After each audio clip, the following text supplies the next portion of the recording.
Hello everyone, this is your favorite Murtad live once again, and today we have some guests with us. Welcome guys, any name and Con, how are you guys? I'm doing fine, thank you. Alright, praise God, thank you so very much for being here guys.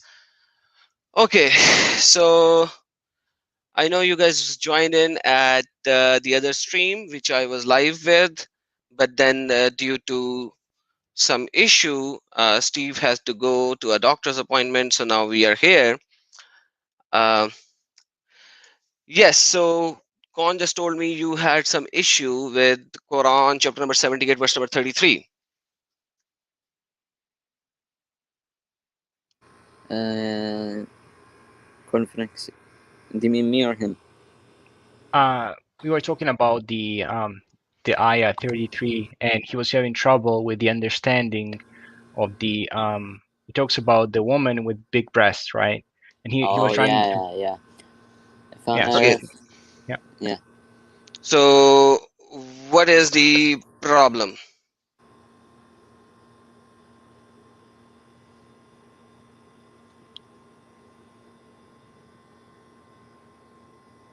Any name? Uh, Should I, what should I call you, by the way? Any name is not even a uh, name, so it's very no, hard to call you any name. it means call me any name. It means call me any name.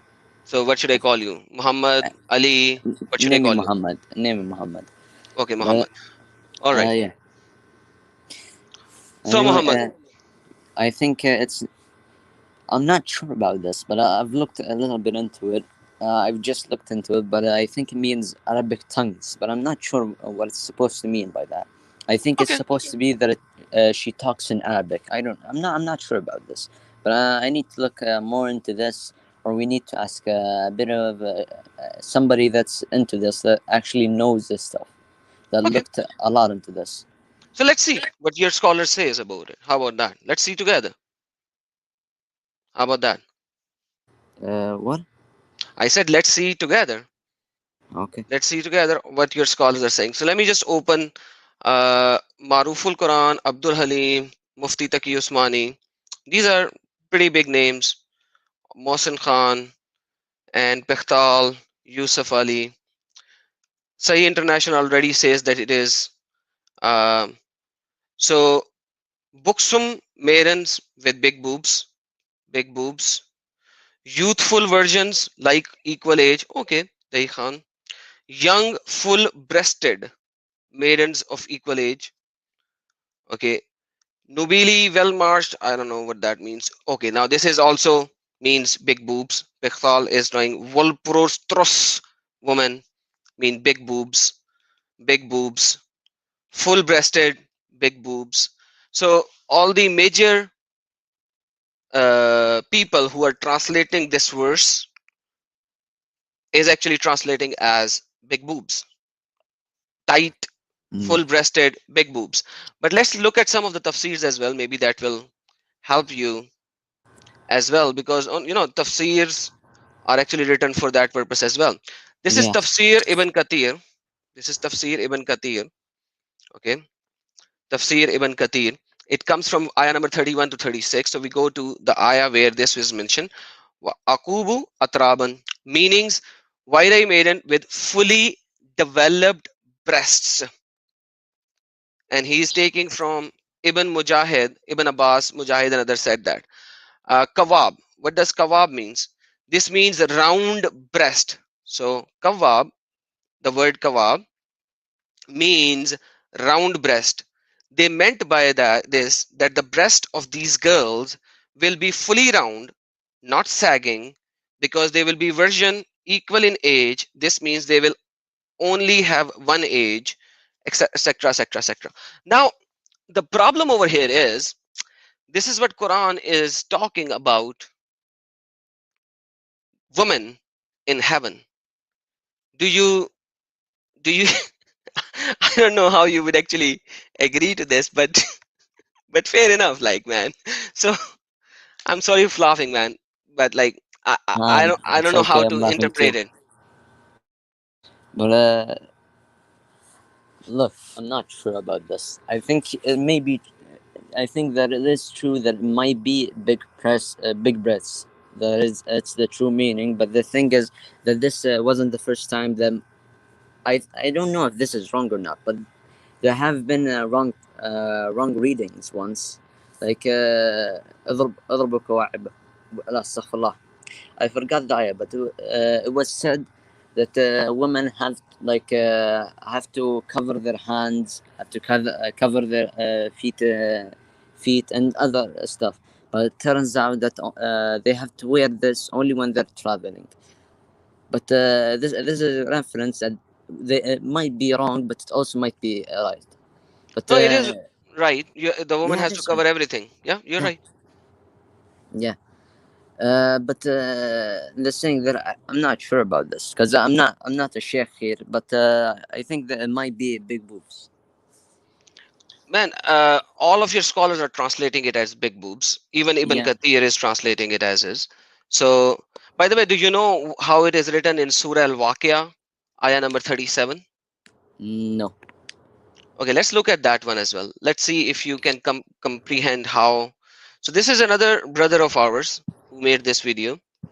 I'm gonna use this video rather than showing it from scratch because he has done the major part. So let me just play that. Okay, no, the audio is not visible. Let me just get you the audio as well.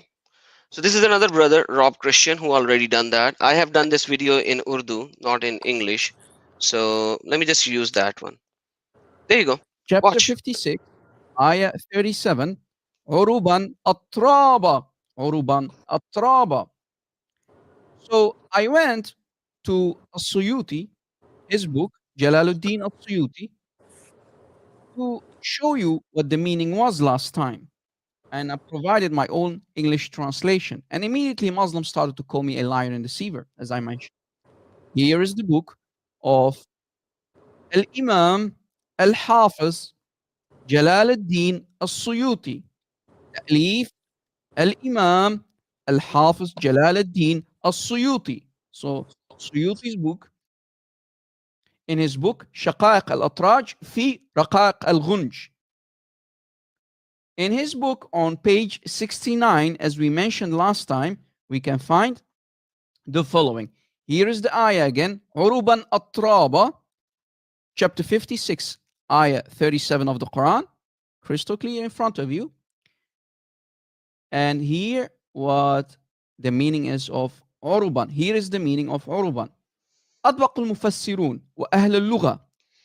So this is very important. What does the Ahlul Lugha? Ahlul Lugha means the scholar of the language. What does the Yeah. scholar of the language says about Uruban? What does Urub means in Arabic? Check this out.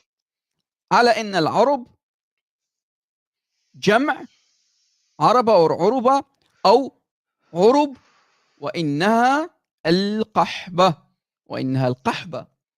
So the meaning of عرب or عربا is القحبة, the whore. I truly did. So what does Kahba means? Prostitute, Yeah, whore, yeah, right? So I know. that's what it is. So Quran is calling the women of heaven whores, and then Quran is saying they have full breasts, and then Quran is saying they are on heat. They are on heat like the camel goes on heat. So let me now. I'm going to close that for now. Let's go to uh, let's go to this verse.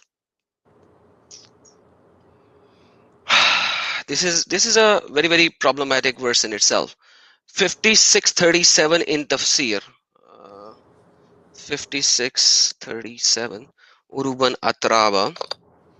And if we go into tafsir, let me just show my screen.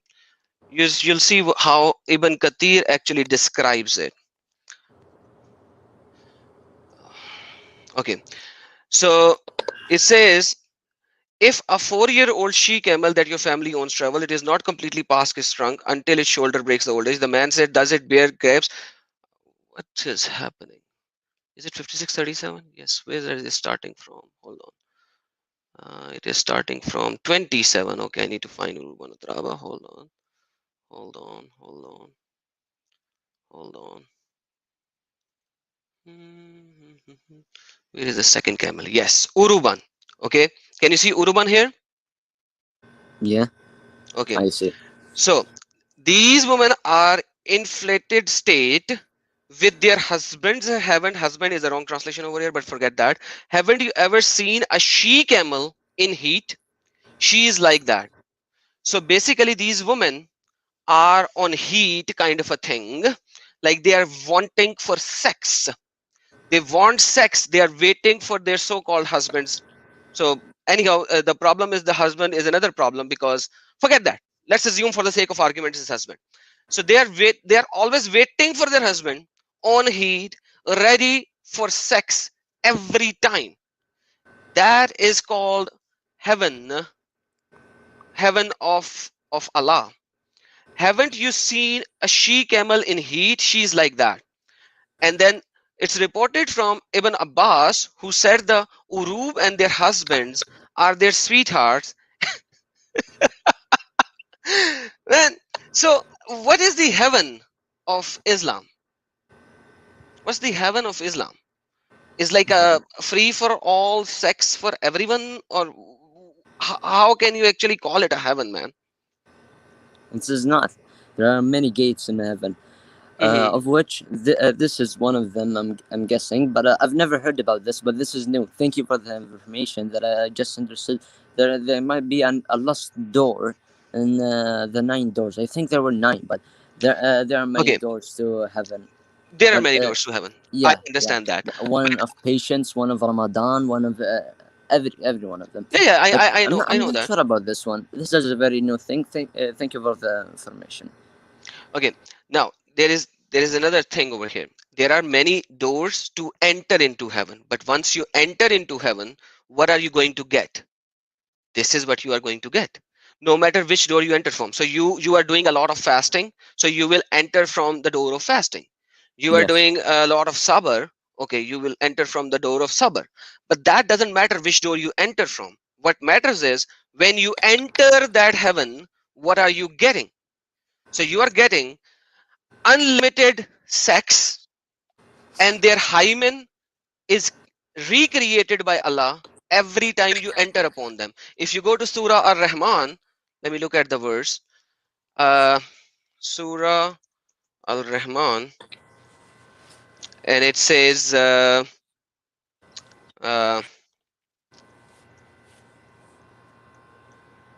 me just find the verse. 78. I think it's 56, 78. 78.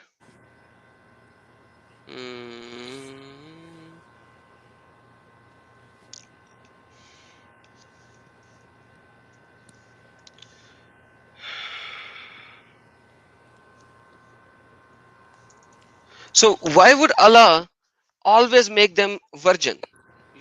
Do you see the problem? That it's lustful and inappropriate. That It's what you're doing. inappropriate. Yes, I get it. You get it. So check this Yeah. out. What does Allah says in Quran chapter number 56, verse number 56? It says, this will be their entertainment on the day, the doomsday. That will be their entertainment. So it's an entertainment of the people of Jannah. So let's continue reading this. And what will they say? We have created you, then why don't you appreciate? Okay, now it's talking about the semen drop and etc. etc. Did we not create it, etc. etc. And let me just go to that. Somehow I'm not able to find that particular verse at this moment. But anyhow, let me check that. So by the way, why, if I'm not mistaken, you're a Muslim. You said Yes. your name is Muhammad, and you said Yes. this is not right. Why are you Muslim? Because you just denounced Quran, I'm by the way, Muslim. FYI. No, I'm not denying the Quran. I didn't say that. I just said it was inappropriate. Of course, Yeah, so sex is inappropriate. That is a normal thing to know about. no, that's true, but like that's Yeah. written in Quran. So you said that it's But it is in inappropriate. heaven. So Quran is inappropriate. Inappropriate in the reality that we are in. We call it zina. Zina is having inexplicable. How do I say this? unexpected sex, like not married, like having sex with somebody you don't know, or maybe like a girlfriend before marrying her. This is your wife in Jannah. This is in heaven. You have a wife. This is supposed to be normal to have sex with your wife, to have a, how do I say this, intercourse with your wife. Excuse the word, but I'm saying that it's normal if it's your wife in our culture. But if you're not, if it's not your wife, not in just our culture, in our whole society, in our, how do I say this, in our Islam, in our deen, if she is your wife, you can do whatever you want. It's Is not, it's okay. normal thing to know. There Even is a even in your state, in India, or I'm guessing you're Indian. Sorry if I was wrong. India, Palestine, Somal, America, every state in the world, it is normal to do like intercourse with your wife in every way. When you come home, it doesn't matter when. but like that's not the problem over here. We are talking about the scriptures right now. So whether it is India or Pakistan, it does not makes any Yeah. difference. The what makes the difference is what is the teaching of Islam, because we are talking about Islam. So right now we see that so, and secondly, Muhammad not only had sex with his wives, and he had more wives than anyone else in the world, as you know Yes. already. Yes. God made He him have also had 9 wives. sex with, yeah, 9 or 11 depending on which tradition No. you read, but No. fair No. enough. No. No. I'll go with 9, don't worry, don't worry, I'll go with you, 9. Okay. But at the same time he had sex with capture of wars, Capture of force. yeah, right hand possessed slaves. Slaves. Yeah. Did he not had sex with slave? I do not know about this information, but enlighten me. Is it halal to have sex with slaves? I do not know about this. Is it in the Quran? Is it named in the It Quran? is in Quran. It is in It is. Quran.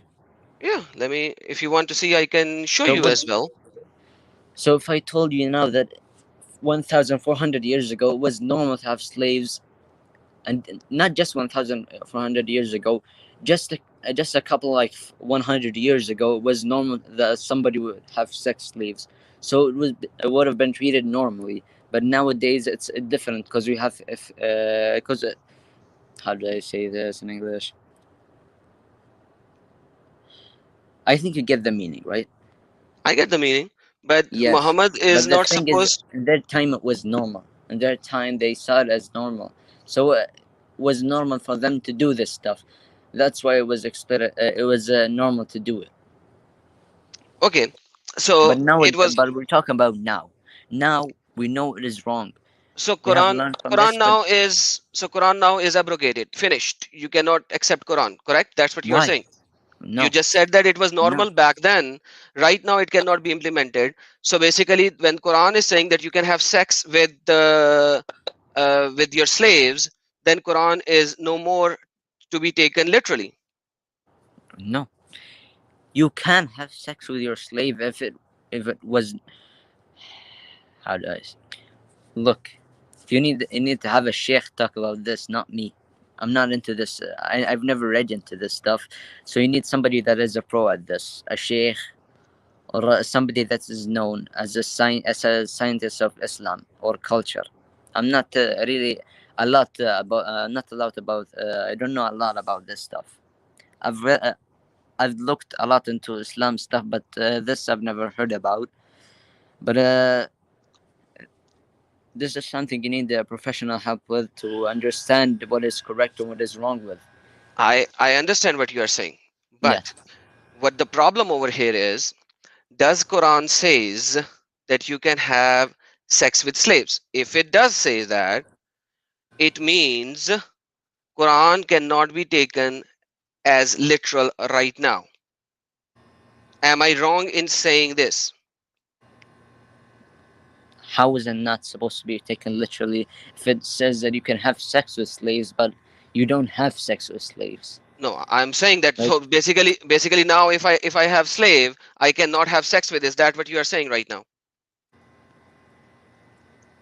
I'm not sure if is it normal to have slaves these days? Normal or abnormal does not make any difference, because what you are telling me that right now the moralities of the humans are far higher than the moralities which are described in Quran. The moralities of the people that are not. I cannot say. If I say it may be wrong in 100 times, but I cannot say sorry. If you need somebody that's a professional at this to talk about this. If you ask me, I'm sorry, I don't know about this. That's exactly what I'm asking you many times. So if we look at Quran chapter number 23, if I'm not mistaken, 23, uh, it says, let me show you this one. 24. Yeah. No, 23, verse number 5 to 7. It says, and guard your private parts. Okay. God, From your part. whom? From whom? Except from your wives and your slaves girl, oh malakat al iman, the right hand possessed. So basically you have to guard your private parts from your azwajihim. Azwaj means wives, and malakat al iman, and your right hand possessed. So your right hand possessed you can have sex with, and your wives you can have sex with, the rest you cannot have sex with. So basically if you want me to go to any tafsir in the world for these two ayahs, I can go right Yes. now to Ibn Kathir 23 5 23 6. Let's just go there. 23 6. So what you are telling me right now, that the moralities of the world right now is far better than Quran's uh, moralities, the I moralities did which are not say described that. in fact you I did. Whether no, you are holding your ear of your right ear from your left eye. That's what you are doing right now, quite frankly. I didn't say that it was. Look, look, bro. I'm not really into this. I'm not. I'm not a pro at this stuff, but I'm a pro at that. Look, this isn't my strong suit. Hmm. But if you could ask an actual sheikh instead of a stranger that knows a little, that knows about Islam, but not a lot, so it could be a clearer answer. If you ask me, it wouldn't be a clear answer. It would be like, maybe this. I'm not sure. I didn't look into this. But if you ask a sheikh that knows about this stuff, or an alim. Alim means a scientist in Islam, a scientist of Islam. It would Muhammad, be better. It would be a I more have expert yeah, answer. I have asked all of them. I can show you multiple videos on that, not just one. My channel is full of these videos from your sheikhs and from your alim. You name me an alim and I will show you his video right now, who talks about this, and they say that it is totally legal, totally halal. Even right now, if you actually have, if you have, like, I have a video called right hand possessed, right hand possessed woman and Islam in my channel, as on which we are talking right now. My channel name is Adam Seeker. You can go there and you can see that. Not a single scholar denies that, because there is not just one verse in Quran. You can search in Quran.com malakat al imanukum, and you will get multiple verses. It is in surah number, chapter number 4, verse number, ayah number, surah Nisa, ayah number 23 or 24. It says that, right now I'm showing you chapter number 23 verse number 6, right? And it is also saying that means other than wife or slave, there is no blame on you to do whatever you want to do, means in case of sex. So Islam is talking about these sexual privileges left, right, and center for the Muslimin when they go into battle, when they go into war. What kind of uh, and you say that right now it is about 1400 years ago. So right now the moralities of the world is far better than the Quranic moralities. That's what you are saying in essence, even though that you are not saying that, but in essence you are actually saying that.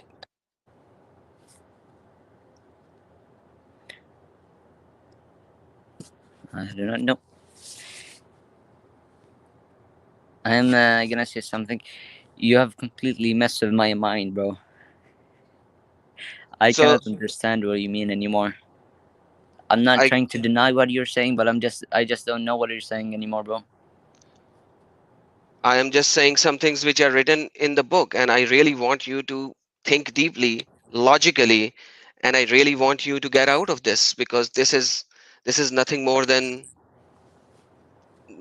an evil, quite frankly. I'm sorry to say that. I But beg your pardon on can I that. say something? Yes, You're sir. looking at only one side of Islam. You're looking at the only bad side, which Okay. was the most known thing in the old days in Islam in 1400 years ago, where the kuffar or anybody that wasn't Muslim that hated Rasul Sallallahu Alaihi Wasallam Muhammad Hmm. always pointed out the bad things that he did. Always pointed out everything that was bad. Okay. That is what I'm saying. But here May you I are may looking I only answer at the you? bad side. May I answer you on this part? Okay, answer me. This is not even a bad part according to Islam. They don't call it a bad part. They call it good. Which scholar calls this bad or wrong? They don't. That's the thing. I ask you, buddy, give me one single scholar who says this is bad part of Islam. But anyhow, if this is bad part of Islam, Allah never denounced it. Allah kept it. Allah kept it so much and so that it is in Quran, it is in Ahadith, and it is called a legal allowance. This is Hadud Allah, that you can have sex with a slave. And if you read Tafsirul Qurtubi of chapter number 25, ayah number 54, let me show that as well to you. Let me show that. Like, now that you are here, let's look into Okay. this as well. This is Tafsirul Qurtubi. This is Tafsirul Qurtubi of Quran, Surah number 25, Al Furqan, ayah number 54. Yes. According to this tafsir, can you read Arabic? Yes. وهو الذي خلق من الماء بشرا Okay. فجعله نسبا وصهرا. Okay. Huwa allazi khalaqa. Read this. Do you understand what this Yeah. says, right? Okay. وهو الذي خلق من الماء بشرا. Okay. He who made men out of water, Hmm. humans out of water. Okay. Okay. No, you have to see that, because here insan nasaba and nasab, and what should you do with the nasab, and can you marry hurmat, and can you marry a woman? Can you marry your daughter if she is born out of adultery, or a granddaughter if your son will have sex with a woman without marriage and bear a child? Can you marry your grandson according to this tafsir? It's in Arabic, and you said you know Arabic. Or if you don't, if Yes. you want, I can translate it into English by Google Translator. Can you see that according to نسبا وصهرا. الصهر مع نيان يعمان wait, let me read this. تعالى نسبة وصهرة. النسبة والصهر معنيان يعمان كل قربة تكون بين آدميين. قال ابن العربة النسب عبارة عن خلط الماء بين الذكر والأنثى. هل وجه الشرع فإن كان بمعصية كان خلقا مطلقا ولم يكن نسبا محققا، ولذلك لم يدخل تحت قوله حرمت عليكم أمهاتكم وبناتكم وبنتها من الزنا، لأنها ليست ببنات لها في أصح القولين لعلماء وأصح القولين في الدين وإذا لم يكن نسبة شرعية. What I found about this look, what I got about this that you can read the you rest. cannot, yeah, what you can't marry your sons or your mothers or your sons. You can't marry Mhm. them. That's what I got about this. If they are made from the adultery, like it's Adultery. not, means they are not legally married, so you can marry. Read the rest of the part. So you can marry if your son has done adultery and bore a child, that girl, you can marry. Read the rest, because the nasab is not established in adultery. Read the rest. Okay, فلا صح من the one that isn't in blue. Adam. You mean the Yes. one that isn't in blue, right? Yeah, the rest. Okay.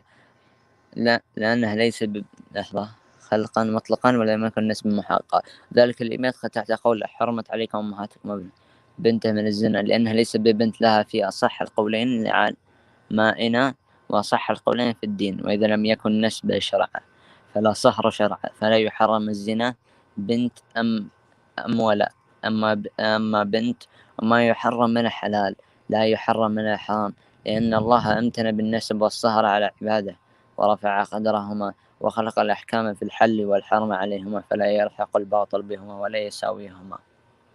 बेहतरीन बेहतरीन फी Okay. निकाहुल रजल इब्नाता मिन जानी उख्तहा व बंतहा ibna min zani. What should we do? You can do that. So now uh, that is why Muhammad abrogated, you know why Muhammad abrogated uh, fosterages, means what do you call it, adoption. Why did Okay. Muhammad removed adoption? You know, right now we see that if your son will, God forbid, God forbid, God forbid, God forbid, Okay. if your That's son good. will do, God forbid, na'uzubillah, will Alhamdulillah. do adultery with a woman, means does not, means has sex with a woman without marriage, and that woman will give birth to a girl, you can marry that girl.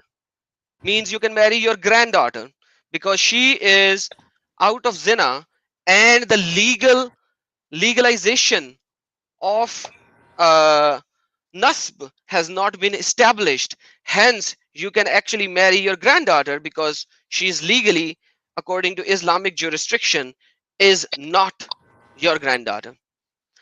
But anyhow, we, Yeah. this is a big problem, but fair enough, I can let go that, because Muhammad himself did something really really bad. Do you know that? What is it? So did Muhammad marry, Aisha alayhi salam when she was no, forget Aisha, did Muhammad marry his adopted son's wife? adopted son's wife. Hmm. I've never heard about this, but Okay, what let's is read it? this. This is Quran chapter number 4, verse number 32. Let me just remove a lot of translations because I opened all of these translations for you to read from different ones. But let's just open one for now so that we could see what's happening. Okay. And do not wish for that which Allah has made some of you exceed at, wrong. 423, wrong ayah. Yeah, Yeah. ayah 32. Hurmat. Okay. Hurmat. Okay. 23. Prohibited. Okay. So now in this one, what does Allah says? Check this out. Uh, prohibited are you, your mothers, your daughters, your sisters, your father's sisters, your brother's daughter, your sisters, etc., etc., etc., etc., your wife, your mothers, under the guardianship of your woman, unto whom you have gone in. But if you have not gone unto them, there is no sin upon you. The wives of your son, whom are from your lines. So now you can read the Arabic if you want. Can you marry an adopted daughter of yours? Can you please see that? I have shown you the Mm. English translation. I have the Arabic in front of you. Can you This is the marry following your thing. adopted daughter? Your adopted daughter. Can you marry a stepdaughter which is under your guardianship, whose mother you have not gone in? That's what the verse says. So you're saying if I have a wife that is my stepwife, but I've never gone to her, I've never had sex with her. Hmm. Can you marry her daughter and not her? Look, I'm gonna tell you this in a way that may make more sense. Okay. Imagine there's a mother that has a daughter that you Hmm. can marry, but Hmm. you haven't had sex with her mother. You don't know Okay. her mother. Your mother isn't related to you, Hmm. and you had sex with your daughter that isn't related to you, and you didn't have Hmm. sex with her mother, so she is not related to you. Fair enough. That is what I'm saying here. Perfect. Now look what happened here. So now you have seen this is the early ones. Now what happened when Muhammad had a son, adopted son, whose name is Zaid? Okay, I will show you the tafsirs later. Let's read the Quranic verse first. It is not for believing man or believing woman when Allah and His Messenger, who? Allah and His Messenger have decided a matter, that they should have any choice about their affairs. So you have no choice when Allah and His Messenger has made a law. What does the law? And whosoever disbelieve Allah and his messenger is in clear error. What happened? Why this verse? And remember, Muhammad, when you said to one whom Allah bestowed favor and you bestowed favor, keep your wife and fear Allah, while you conceal within yourself which Allah has disclosed. So basically, Muhammad is concealing, and you feared people, while Allah has more right to fear him. So when Zaid had no longer need of her, who? Her wife, we married her to you in order that not to be upon the believers discomfort. Da Alamia, quite frankly, who would want to marry the adopted son's wife? She is my daughter-in-law almost. So this verse, Quran chapter number 33, ayah number 37, demolished adoption fully. Why did it demolish adoption fully? Because Muhammad, according to the tafsir, let me go to the tafsirs now. According Okay. to the tafsir, let's read 33, 36. Tafsir 33, 36. Okay, let's go to this one. No, 33, 36. Let's go to the same old website. It's better in reading. Control C, Control V. Let's look at this one. So when we read this, sorry, 36. Now this is okay. This one is not even telling us the story. Okay, this one. Check this out. This verse was revealed regarding Abdullah bin Jash and his sister Zainab, whose hand the Prophet has asked in marriage, but meaning on behalf of Zaid. So basically, Muhammad had an adopted son whose name was Zaid. You can read it from other locations. Prophet asked for the hand of Zainab for Zaid.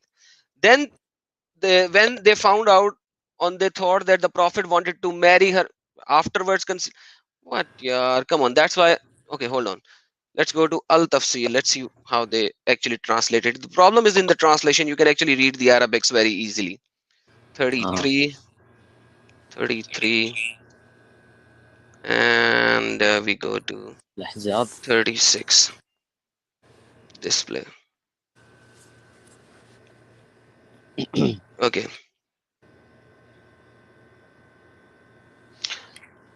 One occasion. Okay. Then on one occasion, the Prophet caught sight of her and felt love for her. Whereafter, when he realized that Zaid has lost his affection for her, so said to the Prophet, I want to part with her. But the Prophet said, retain your wife as God exalted it to be. So basically, if you look at it, Muhammad went to, I can open Tibri as well over here. That's not even a problem. Tibri is in Arabic. You can read Arabic very easily. So that's not even a problem. Muhammad said, Muhammad looked at the Zainab when he went to Zaid's house, and he saw her, um, and Just to be sure, because wait, just to be sure. Zaid is his adopted the son, adopted son. Okay. yes, And adopted Zaina is his adopted son's wife. Okay. wife, yes, exactly. And Muhammad saw her in household, some says less than regular clothes, and Muhammad said, Subhanallahi wa what he said, Urbul Kulub or something like that, the turner of hearts, right? And we can go to Tafsir Al Qurtubi and you can read that. Wait, And let me read the hadith.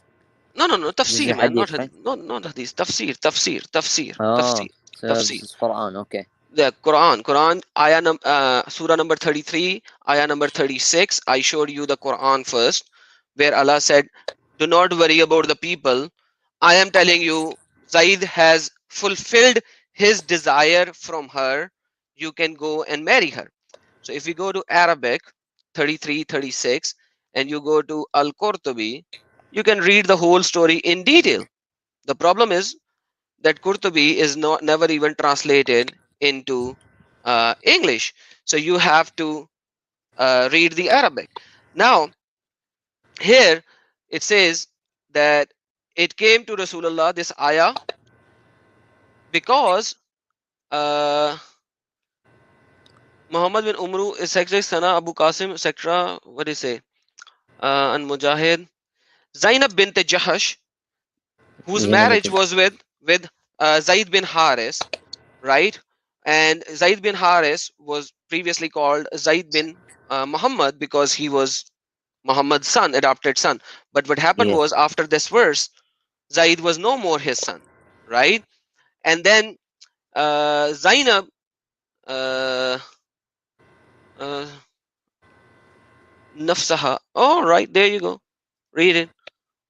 Read it. آه هي رأت أنها هي خاطبة على نفسه، فلما علمت أنه يخاطبها على زيد بن حارثة أبت وأنكرت، فأنزل الله: وما كانت للمؤمن ولا مؤمنة إذا قضى الله ورسوله أمر أن يكون لهم الخيرة من أمرهم. قال: فتابعته من ذلك ورضيت.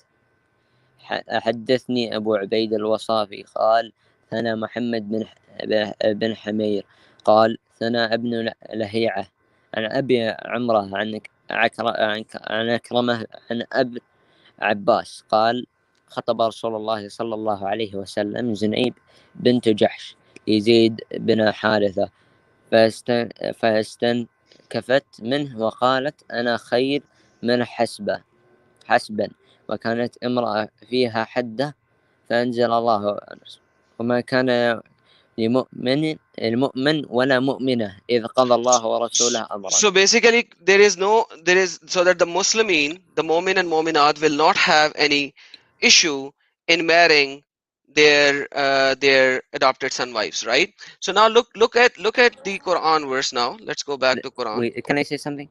Oh, hold on. Yes, please say something. Did Muhammad عليه الصلاة والسلام Zainab. marry Zaid's wife Yeah, after Zaid divorced her or yeah. before?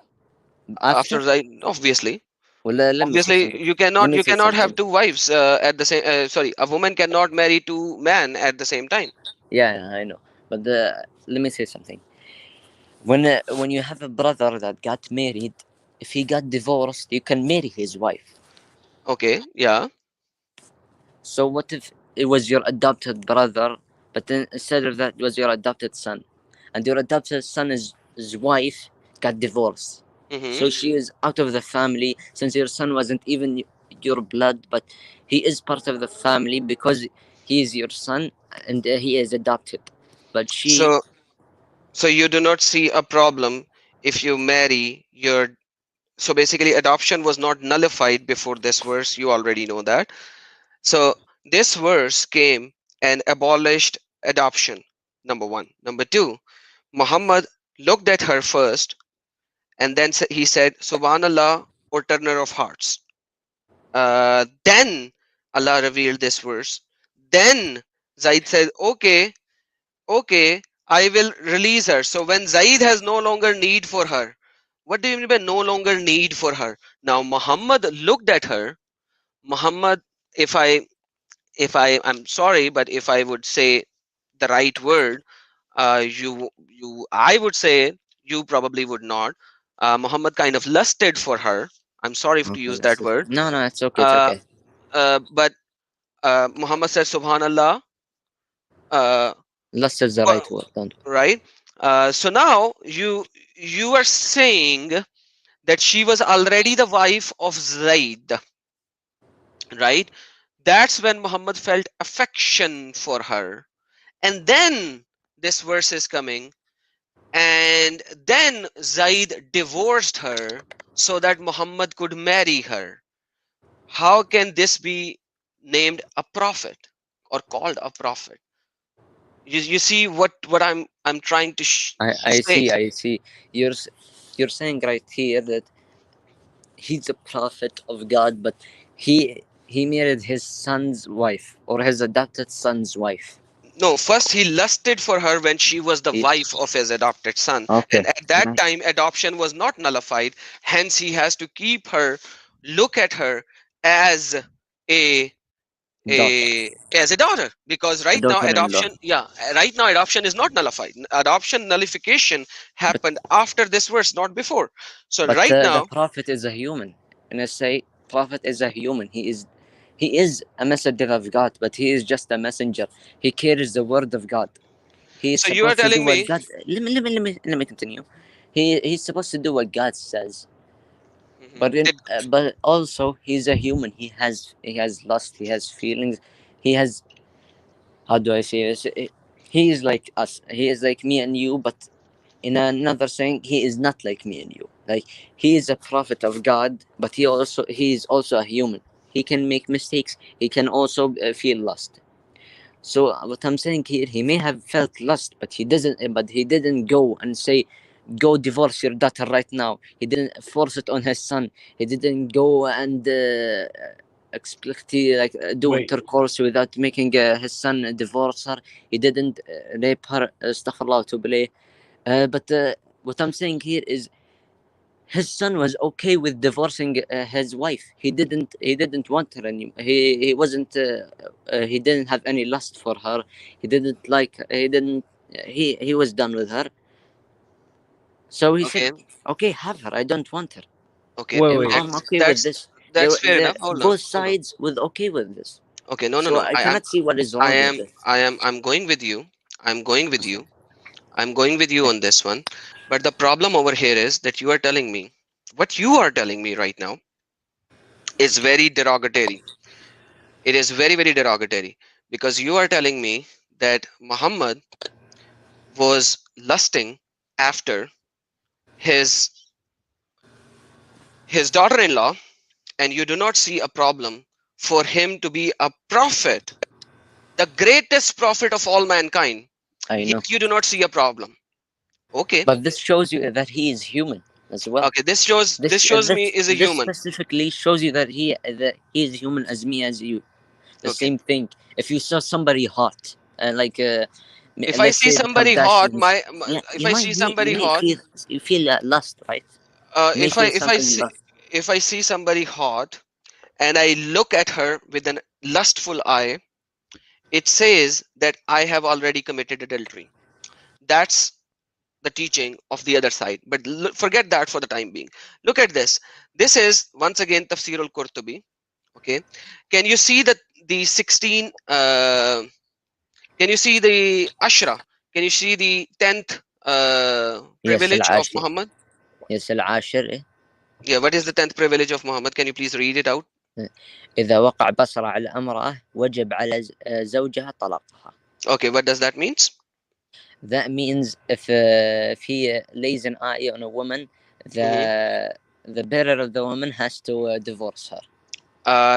This is He lays an eye surah with number. lust. I mean, So uh, so if Muhammad looks at a woman, this is the 16 privileges for Muhammad. If Muhammad yes, looks at a woman, the husband of that woman has to divorce her so that Muhammad could marry her. Read. yes. These are the privileges of But Muhammad. he looks at So her lustfully. Don't forget. okay, Like he wants her. lustfully. Okay, yeah, lustfully. So Yeah, if Muhammad looks at somebody, some woman, if Muhammad looks at a woman lustfully means for wanting her, the husband of that woman. So basically, you are married to a woman.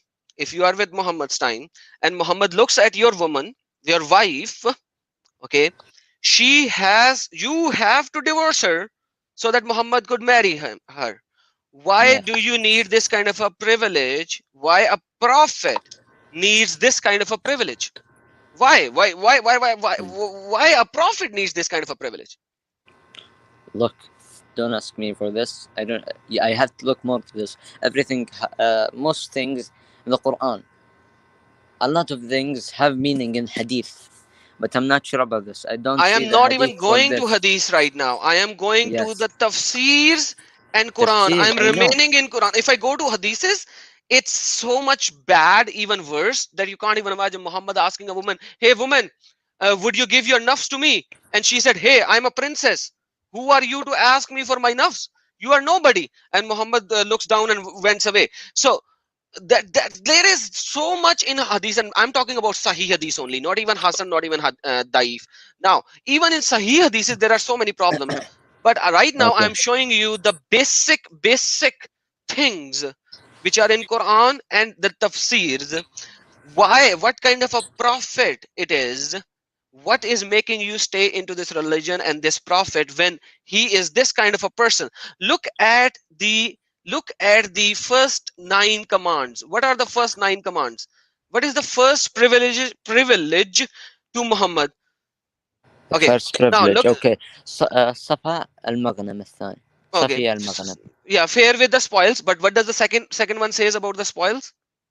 الاستبداد بخمس الخمس أو الخمس. Okay, so basically Muhammad will select the first fifth portion of the whole spoil of wars. Then how is he fair? If he is fair, then he should have equal, but fair enough. The second privilege means he will select the fifth of the spoil of war for himself, and he will do the first selection. The third one, Can I ask you something? These are called privileges. yes, privileges which are given to Yes, Muhammad, and he yes, I see. implemented them.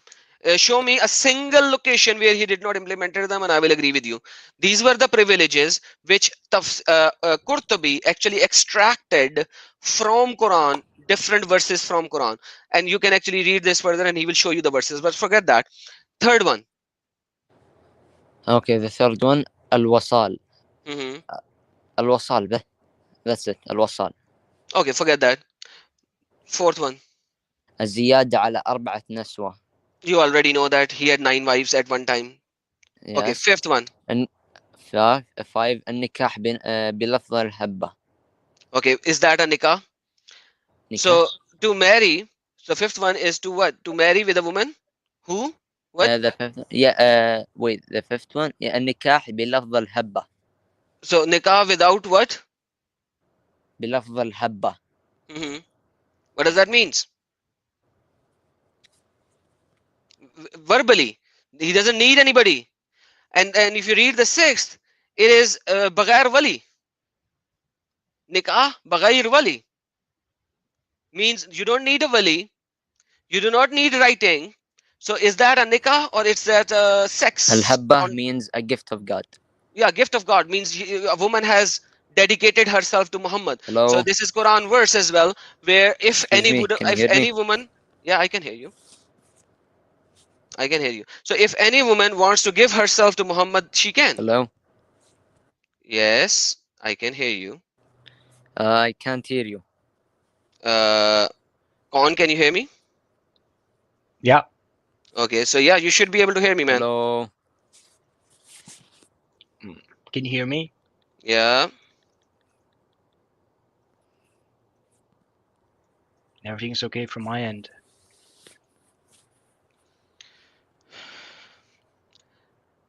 So now, can you hear me?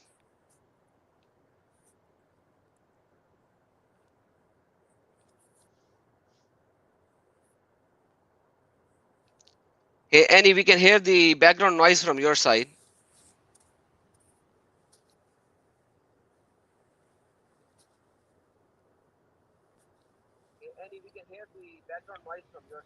And now I can hear my loop back from your side.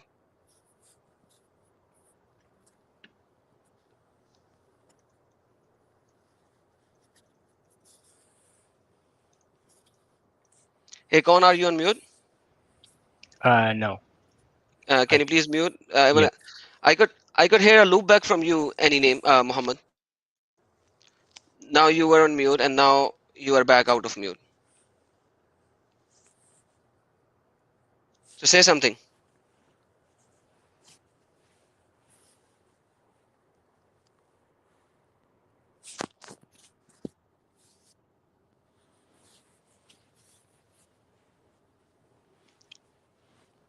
Okay, why don't you go out and then come back in?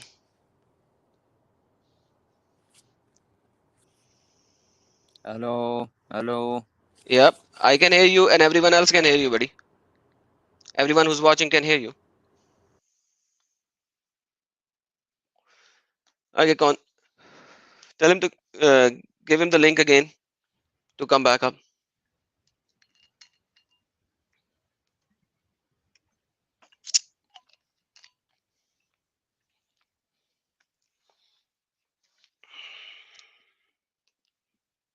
Hello. Yes, can you hear me now? Okay. Yeah. Yeah. But Okay. anyway, the fifth one was, what was it again? Yeah, النكاح بلفظ الحبة. الحبة means a gift of God. Yeah. So where is the gift of God? Can you let me go to Quran chapter number 33, ayah number 50. That's the gift of God. Any woman who wants to give herself to Prophet, she can. That's that's what Who gives that's what? what that that's what that verse means. This is Quran chapter number 33 verse number 50. You Hello. said Hubba. This is Quran. If a believing woman, if she gives herself to Prophet, she can. So Yeah. basically any woman who wants to give herself to Muhammad, she can. There you go. This is Okay. khalisatan. This is khalisatan for Muhammad. Yes. In wahabat nafsaha al nabi, in aradan an nabi, khalisatan for him. What should I do?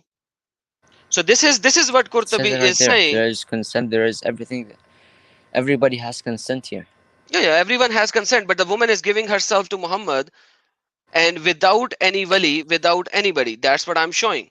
And this is what Tafsir al-Qurtubi is talking about in the fourth and fifth. Fourth and fifth. Concept. Nikah Okay. bagair wali. Nikah bagair sabiq. Muhammad doesn't need anything without the presence of a legal guardian. No, none. Without a dowry. Look at the seventh one. Without Your the voice dowry. is cutting. Your voice is cutting. Uh, And without the dowry as well. He doesn't need a dowry. He doesn't need anything. Halat al ahram, and even at, in the ihram. So every Muslim, any Muslim cannot marry or have sex during ihram. Muhammad can. So why all the privileges of Muhammad are about sex? Why? he's a prophet. I do not know why is it all about Dude, sex. if he is a prophet, I'm these not a. I'm privileges, not a. Look, these I do not know privileges, why is it all about sex. That is not a exactly, thing that I know very well. But I know it's because he exactly. is a prophet. Mostly because he is a prophet, Man, and the if he's prophet a has privileges. as a prophet, he should have the Yeah. privileges of spreading Islam, of spreading the word, of Yes, doing other stuff. he Why does. it He has does. It is everything to said in the do. Quran. Okay, give me the privilege of Muhammad for the power or What? the Let me ask you miracle. something. Let me ask you Oh, something. hold Why? on. Let me Okay. finish my sentence. Let me finish my Okay. sentence. Okay. Give me the verse from Quran that this is the miracle of Muhammad, this is the miracle of Muhammad, this is the miracle of Muhammad, this is the miracle of Muhammad. All the privileges and the miracles of Muhammad about sex, unlimited sex. Any woman can give herself to Muhammad, Muhammad can have sex. And Muhammad is in ihram, Muhammad can have sex. When Muhammad wants to have sex, he doesn't need a guardian. When Muhammad wants to have sex, he doesn't need to do nikah, right? He can just have it without a wali. If like and if he looks at a woman with lustful eye, which you translated of the Arabic, not me, Yeah. you did it. The guy has to divorce her so that Muhammad could have sex with. Why every privilege is about sex? What? Why the Prophet of Islam needs so much sex? Cannot tell you that. I do not know Yes, about sir. it. So I why are can't. you still Can't. following that? I'm suffering because this is my Islam. He doesn't need privileges for Islam to go out because there are no privileges. Everybody has that privilege. Let me say Okay, something. You give said me a that. miracle You of said Muhammad. what? The privilege is about the miracle. So Okay. give me a miracle of Muhammad. I don't know all the miracles. I actually only knew about these all of the privileges until now, but the miracles I can't tell you all of them because I don't know them. But Okay, what I'm saying here, let me let me show continue you. at least. Let Let me me show continue, you. please. Let me show Okay. you the miracle of Muhammad. Okay. Okay. Oh, wrong. Sorry, my bad. Okay, No, it's okay. hold on. This one. Okay, I'm opening another page. Okay, but they say that the revelation is a mixture of false dreams. Who? people of the Makkah are accusing Muhammad. Okay, rather he has invented it. Rather he is a poet. So they are accusing him of being a poet, of a false dreamer, of an inventor, and etc. etc. Correct? So they Huh. are asking, oh, why don't you give us a sign just as the previous people were sent with the sign, right? Okay. Biaya kama ursila awwalun. uh, Ursila awwalun. The just like لا then لا كما the أرسل people before. الأولون Yeah, الأولون. yeah, the people before you, the prophets before you, basically in reference, the prophet before you were given signs, miracles. Why don't you give us a miracle? Right? This is what the ayah is talking about. Right? Okay. Yes. Okay. Okay. Continue. What does it says? Uh, not city which, okay, now this is Allah is going in another tangent. Let's open another verse because this one Allah just suddenly went into a tangent. So let's look another verse. It says, and they say, why is a sign not sent down to him from his Lord? This is Quran chapter number 10 verse number 20. So say, the unseen is for Allah, so wait, indeed I am with you who waits. So now Muhammad is waiting. Allah said wait. Muhammad is waiting, everyone else is waiting.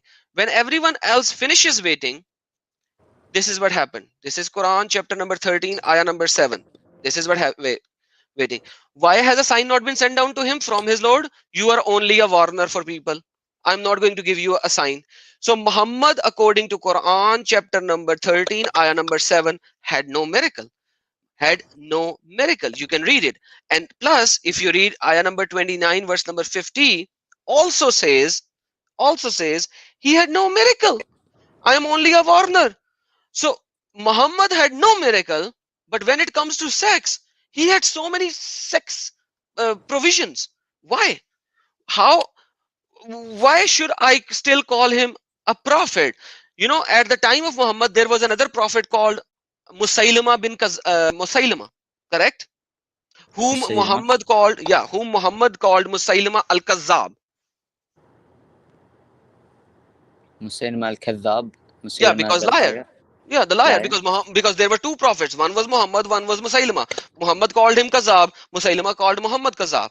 So they both called each other Kazab. But obviously there are two prophets at the time of Muhammad. Whoever had more power, more battle, more people, actually won. Oh, I am the prophet. That's what happened at that time. Google Musaylama al-Kazab. You will see. I've And by never the way, heard about مسيلمة. you have never They heard never. about Musaylama? Oh, Yeah. okay. That's let me show you. So you know, Musaylama uh, had a god named Ar-Rahman. Do you know that? Because الرحمن. at that time, I got wait. I got named الرحمن. yeah, Musaylama had the god named Ar-Rahman. God has many names, and one of them is Or الرحمن, not, the not, merciful. not the god of Islam.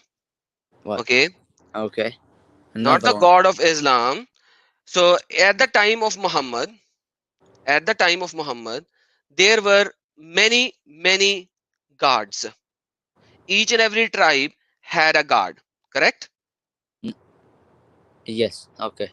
Right? Yes. At that, Every tribe had a god and had also a prophet or a messenger from God. not, no. I'm talking about at the time of Yeah. Muhammad, when Muhammad was Oh. there. When Yes. Muhammad was there in the Arabia, people were living in tribal areas. Correct? Yes. Okay. When people were living in tribal area, each and every tribe has his own god, and that is why you will see that in Kaaba there were 365 idols, right? Each and every idol represents a god of that particular area, correct? Okay. Okay, so when we look at this Quran chapter number 17, ayah number 110, what does it says? Can you please read? إيه ولا wait. قل أدعو الله أو أدعو الرحمن أيما تدعو فله الأسماء الحسنى ولا تجهر بصلائك ولا تخافت بها وأبتغ بين ذلك سبيلا. Yes, what does it says? call upon Allah or call upon the most merciful, Hmm. whichever you call, to him belong the best names, and Okay. do not recite Okay. loudly. Okay. Now we look at the tafsir of this. Rather, not the tafsir. Let's go to Asbabul Nazul first. Why the verse came down to this earth? Asbabul Nazul. Okay. So Asbabul Nazul said by Ibn Abbas one night in Makkah, the messenger of Allah, Allah gave him bless him peace, stood up in the night veil prayer. He kept saying in his prostration, "O beneficent, Ar-Rahman, Ar-Rahman." And so the adulterer says, Muhammad used to call on one Allah. Now he is calling unto two God, Allah and the Ar-Rahman. We do not know of anyone by the name of the beneficent, means Ar-Rahman, except the Ar-Rahman of Al-Yamama, means Musaylama the liar. So Musaylama, who was another prophet at that particular time, whom Muhammad used to call Musaylama al-Kazzab. You can Google about Musaylama al-Kazzab and you can read more about Musaylama al-Kazzab. Now, we look at Musaylama al-Kazzab is the person whose God name was Ar-Rahman. And if you look at more tafsir, basically what happened was Musaylama sent a letter to Muhammad in which he said, Bi Ismir Rahman. So Muhammad replied back to him by saying, Bi Ismillah Ar-Rahman. So if you read the other tafsir on that, this is how it came into being. And then people started saying, hey, why are you saying Ar-Rahman, Ar-Rahman? Even if you don't take the letter position for now, you see that in ayah number 17 is the first time when Bismillah Ar-Rahman Ar-Rahim came up. Before that, Muhammad was only saying Bismillah, just one, not Ar-Rahman Ar-Rahim. Now this is ayah number 17. So by the revelation order, when did ayah 17 come? Your sound is cut. I can't hear you. What did he say? According to the revelation order, when did Okay. ayah number 17 came?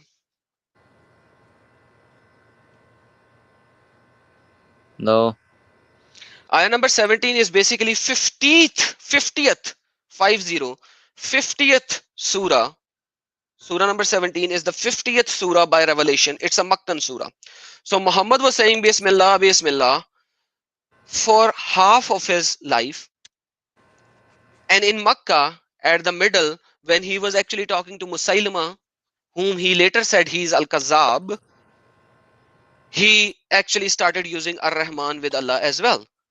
Now Muhammad used the name of another person's God, and then he said, oh, Allah just sent this verse down to me saying all good names are for Allah.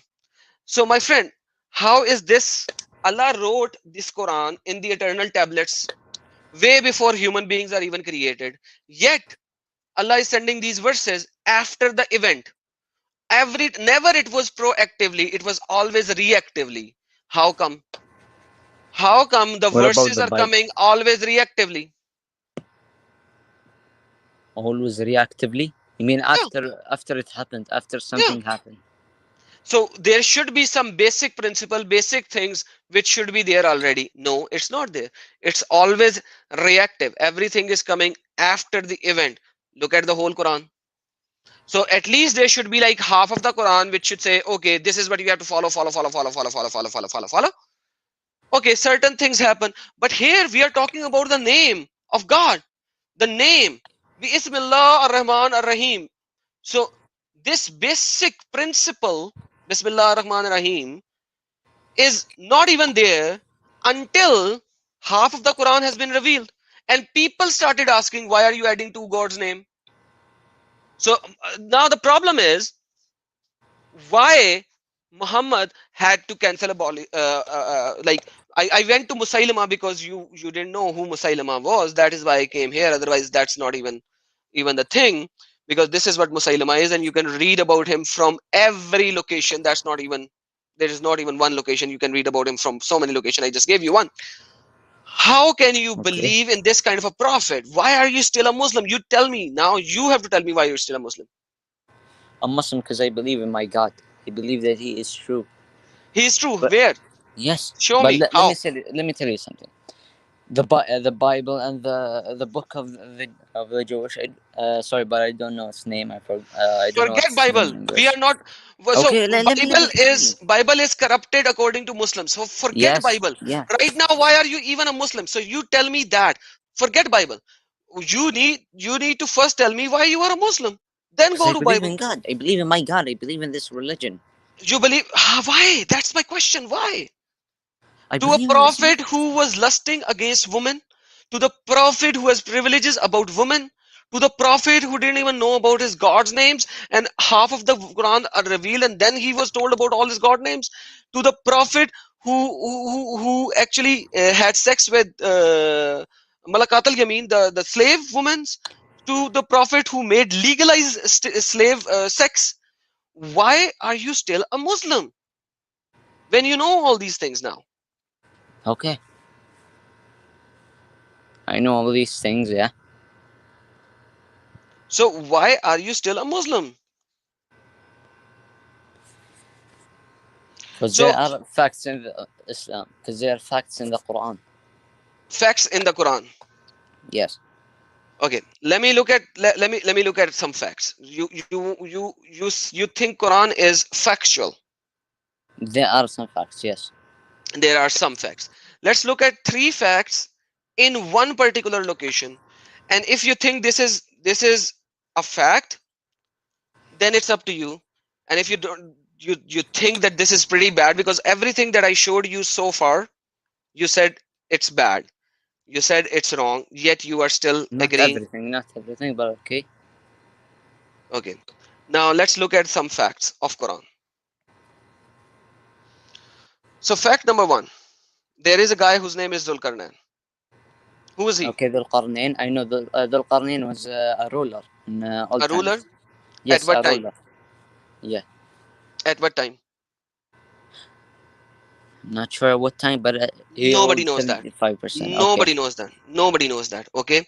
So now Zulkarnain was asked to go to a certain location. Okay. And he kept on going to a certain location. He followed away, right? He followed Okay. away, right? Yes.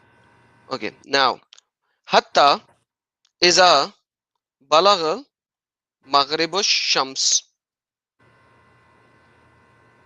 Yes. Next, he found what? وجهته. Toghribu fi ain what? Hamiyatin and ووجد عندها قوما. okay. Now, can you show me a location in the world where the sun is setting in a spring of dark mud or whatever you may like to call it? من a place that has a sun that sets in the west. Where do we have a flat earth where the sun actually goes down into the earth? Do you know the location that he was in? You tell me, buddy. Sun never sets in the earth. Are you a flat earth theorist? Do you think the earth is flat and No. sun goes from one location and sets in another location? No, I'm not a flat earther, but okay. Okay. So now, according to Quran, he went to a location where the sun actually sets in a dark, muddy water. So sun is setting in a dark, muddy water. Sun is so far away from us. How is he setting in a dark, muddy water? How is it setting in what? How is the sun setting in a spring? How can a sun set in a spring? How can the sun set in a earth? In an earth. Man, come on, you understand what I'm saying. Come on, don't do that with me. You are pretty intelligent, and I know you are intelligent. Don't act dumb, man. You No, know I'm it's not a acting problem. dumb. I swear to God, I'm not acting dumb. So you know it's a problem. It's saying until when he Wait, reached the setting place of the sun, he found it setting in a dark, muddy water. How can sun set in a dark, muddy water? That's just silly. sun. Oh, okay. Now I get it. So you're saying that he said set in a dark, muddy water. That's what the Quran verse is saying, not me. You know Arabic more than me. Okay. في عين I think. Look, have you ever seen a sunset? A Oh, sunset I have at an seen ocean. sunset so many times, but he Sunset is at an saying ocean. Yes. It's have not you an ever ocean. seen It's it? my friend. In Number one, it's not an ocean. let me say. Okay.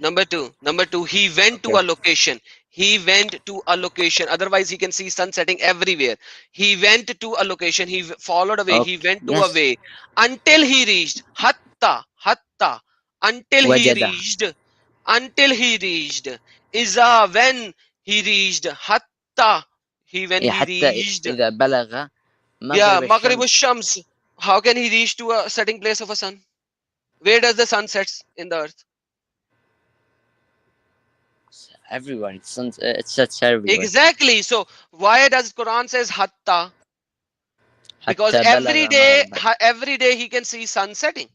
So why does it say hatta iza balagh al maghrib? Now I gotta get a شيخ. حتى إذا بلغ مغرب الشمس وجدها تغرب في عين حمص ووجدها عندها قوم. Okay. Excuse me, I gotta think about this one. And please, Okay. Adam, if you can Yeah. open chapter 36, verse 38. Okay, I will open that as well. Let me finish these 3 points of mine and then I will open that. Okay, Yeah, buddy? it has to do with the sun as well. It says that the Yeah, sun let me, runs. Yeah. yeah, we will look at that later. First, let's finish this one. So this is the tafsir again for this ayah. What does it says? This is your early scholar. It says, until when he reached the setting of the sun, place where it says he found setting it in a muddy spring. That is Ain al Hamaya, a spring containing Hama, which is black clay setting in a spring described as seen from the perspective of an eye, otherwise it's far larger, etc. etc. etc. We said Dulkarnain, meaning inspiration, either just this is how they try to show it. But if you look at it, if we go down, there is another problem. If we go down to ayah number uh,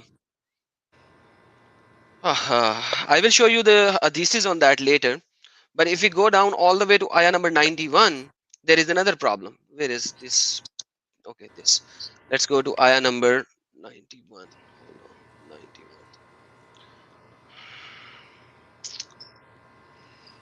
Okay, hold on. So he then followed another way until he reached.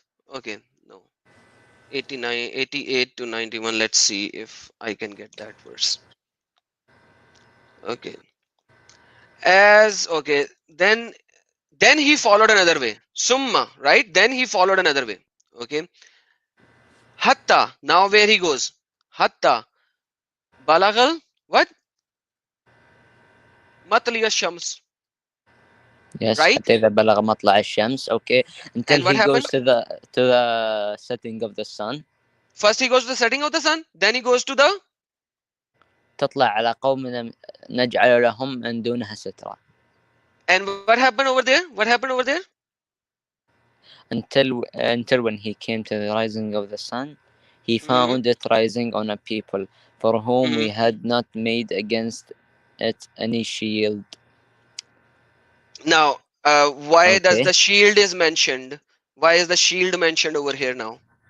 So now, if I take your theory, there shouldn't be any mentioning of the shield over here, because the shield.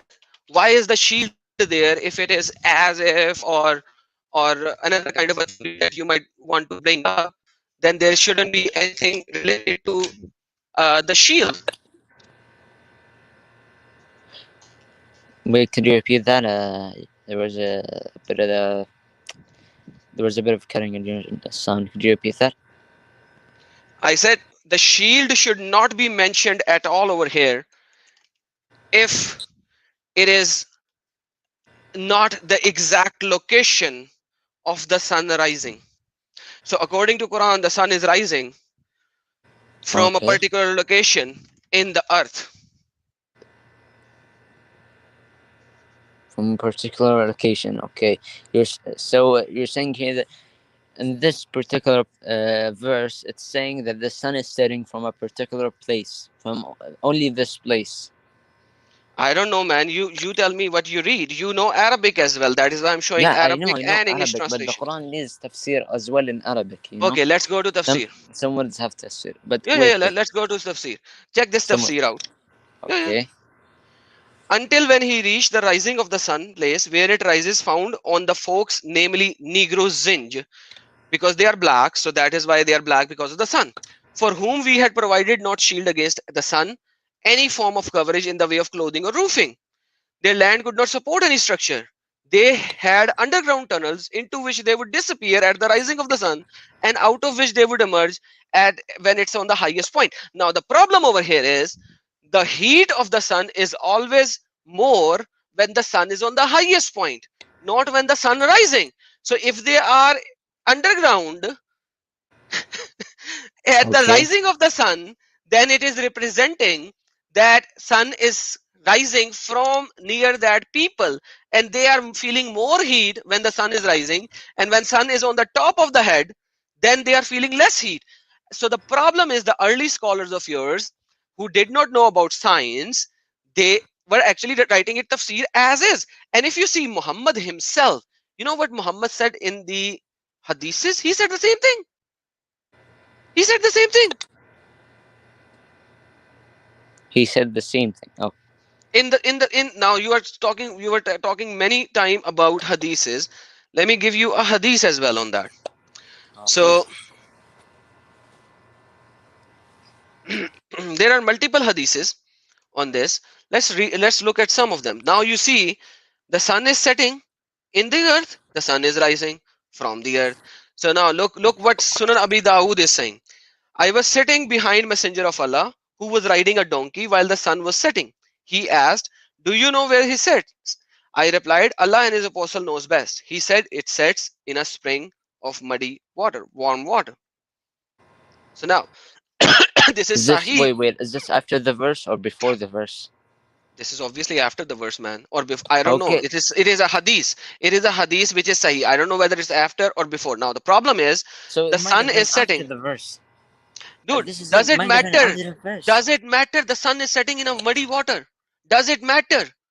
Does the sun set in a muddy water? You tell me first. No. Okay, thank you. No. You are very, very logical. I appreciate that your logical answering answered this question. Now, then this hadith is wrong. Quran is wrong. You said Quran has many great things. Now, according to you, the Quran is wrong. No. I'm not saying it's wrong. Look, it might have been how do I say this? There are many ways to say this, but it is said. It is a lot of things that said in the Quran. It might have been, how do I say this? the the sun was set. It looked like it was setting behind the river, so it was said like that. But it was known that it wasn't set from a river.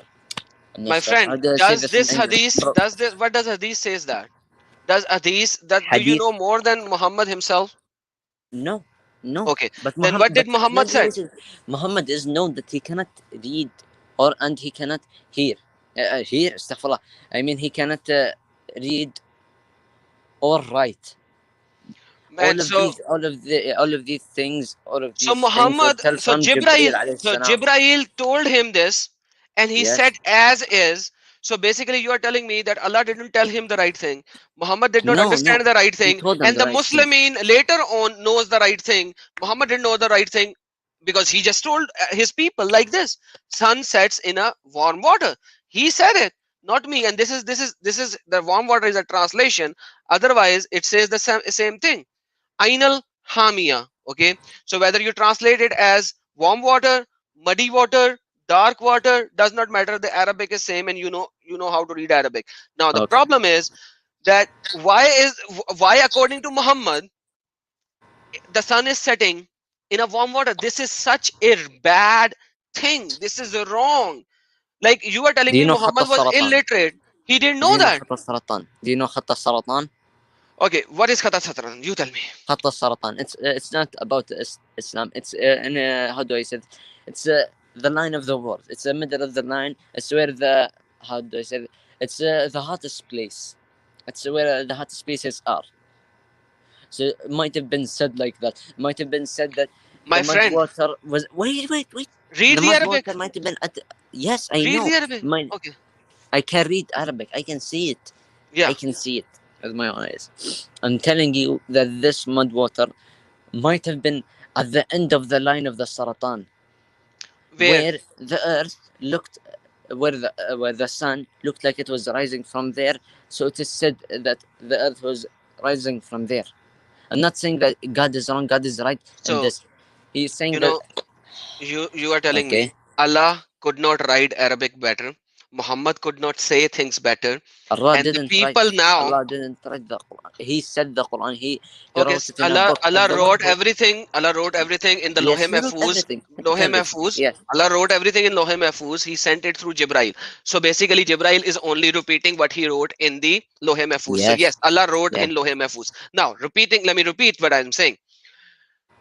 You are telling me Allah could not write it the right way, No, He and did then write it the right way. Muhammad was not able to comprehend because you just said that Muhammad was illiterate. He was just reiterating what he heard from Allah or Jibrail. Sorry. So basically, Muhammad didn't know anything. Allah could not write it perfectly, that it could be explained in a perfect way. And then you or somebody of the new scholars who after science has to come up and say things, because before science, the early scholars are saying, hey, it could be in Himalaya and it could be in the Negro Zinj, that they would hide in the underground tunnels. Like, come on, man. You are telling, do you see what's happening to you right now? You are trying to I know. find logics. You are trying to find logics where there is no logic of these things. You can't find logic, but it's not with me. It is with someone with more knowledge about this, more Man, than me. the more knowledgeable will tell I you the told same. you. They will tell I you the told you, bro. same. I They don't will know do the about this same stuff. This is dance. not my strong suit. This is not my strong suit. I They will need. do the same tap dance, and they will try to keep you in this cult. They will do the same tap dance that you are trying to do, and they will do the same tap dance. Why do they do the same tap dance? Because Quran is not mubin. Okay, is Quran mubin? Yes or no? Mubin? I mean, Mubin. Is it right in detailed every way. explanation? Okay, I mean, right in every way. Or do you Okay. mean explanation that it has explanation? Does Quran has complete explanation of everything? Yes, It has a that is what I believe. Look, okay. You I believe cannot right explain this now, very explicitly. I right cannot now. explain this very right. Okay, right now you just denounce Quran because Quran says that he has what? Atainahumul kitaba ya'lamun innahu what? Munazzila min rabbiku bil haqqi fala what? Takun min mumtarin. الممترين. What does it says? This is other than Allah, it should seek judge while he is has revealed to you book explained in detail mufassilan. Yes. Okay, Yes. mufassalan. This book is mufassalan. Why are you trying to add words into the Quran when Quran himself is saying it's mufassalan, describing everything in perfect details? Acha, not just this. Quran is saying that everything in Quran is in detail in such a way that each and every ayah is detailed. Look at this one. A book whose verses, kitabun fussilat, detailed, which ayahs, Yes. every ayah, Quran, Arabian. So in Arabic, this is an Arabic Quran which has each and every verse of the Quran is detailed explanation. Now you are telling me Quran cannot explain this. Your scholar will going to explain this, who will going to do a tap dance far better than you, and you are going to accept them, not Quran. Tell me a No. thing that you think is good about Islam. You have not explained that to me. You said Quran Something that has is good about very good Islam. things. Sorry? Wait, you want me to tell you something that is good about Islam? Okay, what is good about Islam? No, Ramadan. Ramadan is good Ramadan about is to Islam. fear to fear the poor, to fear how they felt, and Okay, how do I say one by it? one. One by one. Donations, One by one. donations. We yes, One by yes, one. we have So Quran is to fasting is donate. good in fasting is Yeah, good in Islam. yeah. Look, there are things that there are five things that we Let's have look to at do. it. Let's As-salat. look at it. Let's Okay. look at one by one. One by one. Ramazan. Okay. Did Muhammad not tell that Saum is farad on you just like it was farad on the previous Ahlul Kitab? What? Saum, the As-sawm. fasting Yes. Yes. is farazed, is a faraz on you just like it was given to the previous nations. Okay. So fasting was already there before. So what is new in fasting? Nothing. It was already there. Okay. Now Yes, the I know that. problem I now know the that. problem of fasting is, when do you start fasting? Ramadan No, no. When do you start fasting in a day? in a day. Yeah, in a day. When do you start your fast? Look. Wait. Let me see this.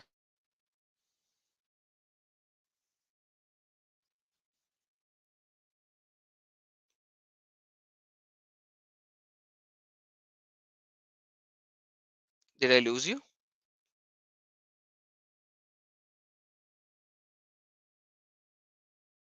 Hey, Con, are you here?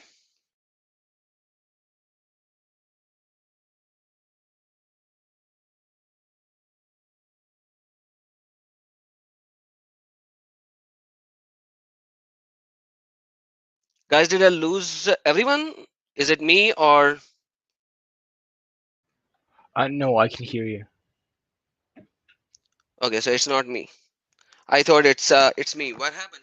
He's trying to tell me when he start his fast. It's amazing that it's so hard for him to tell me when he starts his fast if he's fasting every day. I have been fasting all my life. I know when the fast start.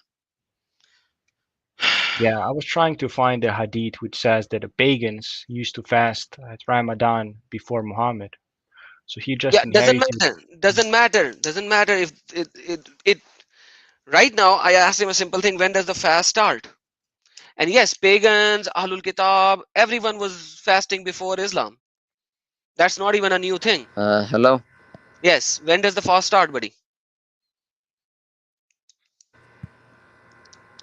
Hello. Yes, I can hear you.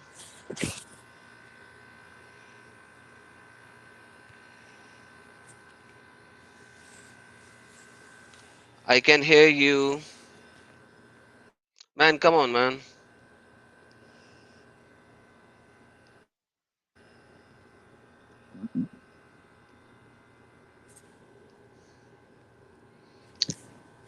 Hey, Connie, yes, you can do your search on that, by the way, and give me that.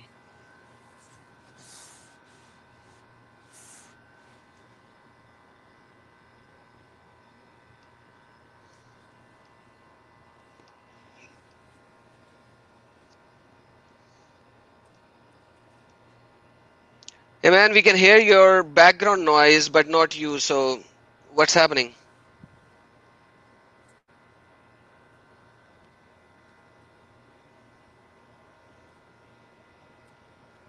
Hey, Muhammad. Muhammad, come on, man.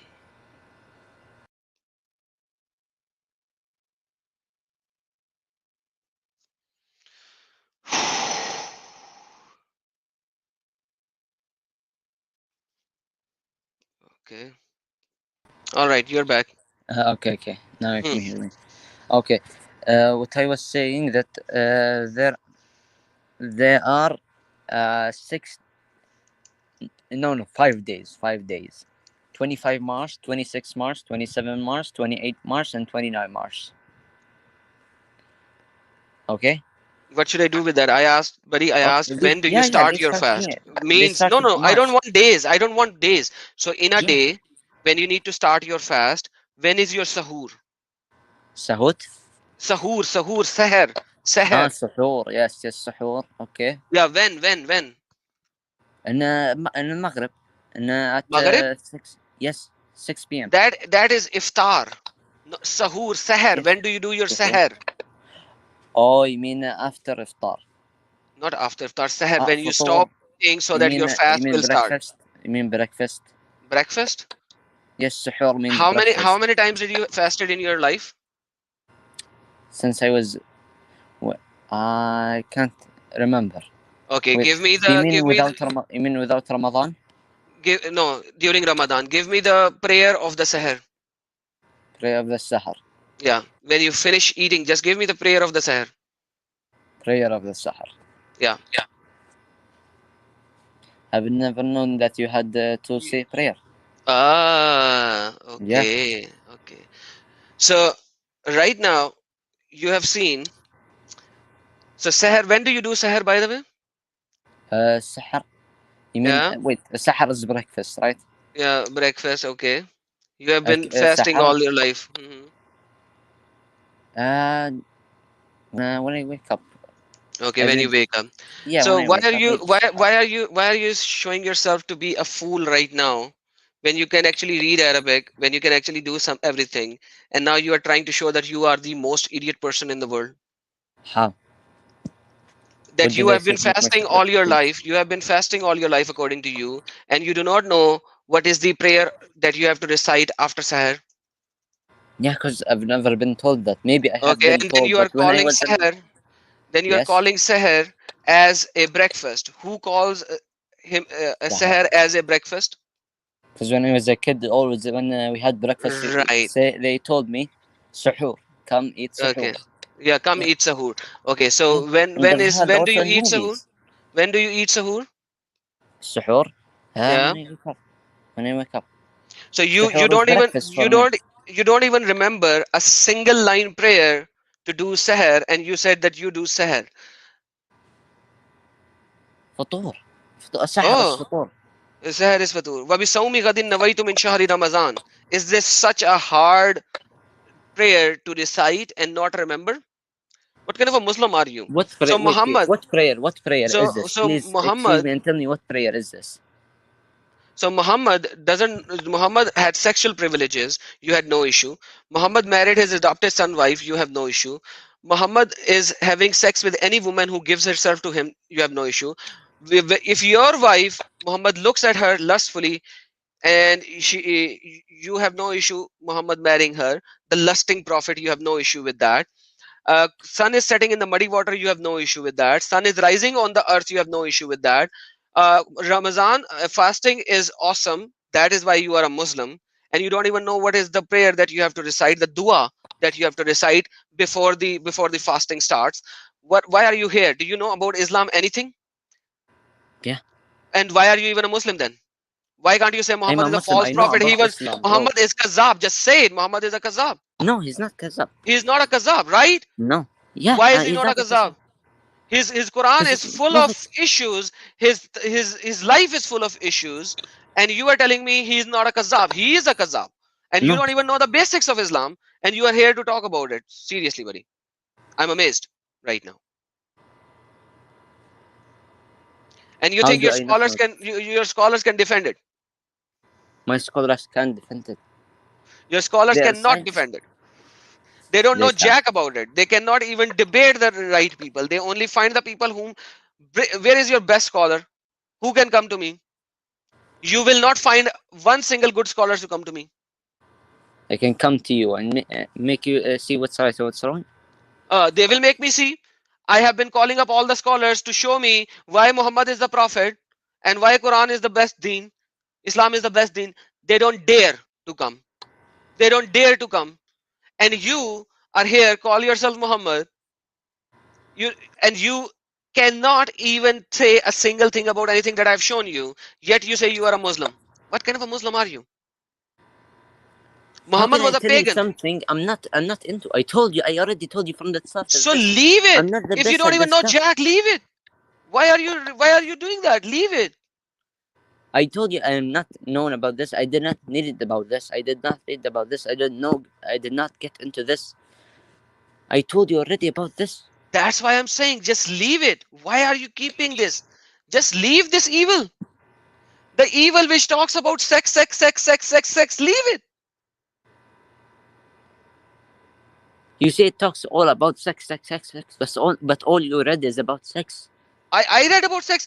Why is it so many things about sex, sex, sex, sex in it? There you go. Show me. Now check this out. This Muhammad had Okay. sex with a slave female. Check this out. Why? It's He a had slave nine in their wives days, bro. It's a slave in their days. They were normal. in their days. So Slaves are normal. I showed you from Quran that so Quran is for those days. Why are you still keeping Quran then? I showed you from Quran that you have to protect your private part, except the slave. From your slave girl 20, and your yeah, wife. I know that. I already yeah. read that. So now so it means Quran is no more. It's for the 7th century or 8th century or 10th century or 12th century. It is for not now. Why are you accepting it? I am accepting because it's my religion. Wait, let me tell you something. Let me tell you something right now. Let me tell you something. The Quran has told us everything about that time. He has told us we already know everything about our Quran. This is something I heard from somebody I know. You He has somebody, told you me know, that. Wait, that's wait, what I'm wait. saying. Quran tells you to have slaves and have sex with them. Why aren't you doing that? Is it supposed to be that? Is it supposed to be wajib? I am supposed to do that. Isn't that ISIS doing all that? They are I doing can't do it, they are but doing I'm they not. are I doing don't want to do exactly it. what Quran says. They fight, they get the capture of the war, and they molest them and have sex with them because Muhammad did that. They are doing the right thing. They are right on Quran, according to Quran. And then you guys actually say, oh, they are not non-Muslim, they are non-Muslim, they are extremists. But that's what Quran makes them. If you read Quran, understand Quran, follow Quran, then you become an Yes. extremist. I don't know what an extremist says, but okay. Look, the Quran tells us what everything we have now. Let's say that there is. Look, there's. This is not. I don't know So if Quran this tells you ayah, but everything wait. that you need to know, whereas Quran Okay. says that the sun is setting in the muddy water, sun is rising from the earth. That science actually destroyed that already. The sun does not set in the earth, sun does not rise from the earth. Quran is saying that I just showed you. So Quran goes against science. Man, when are you going to open your mind? That's what I'm just like right now. I think it's been like almost 2 hours. I need to see you opening your mind.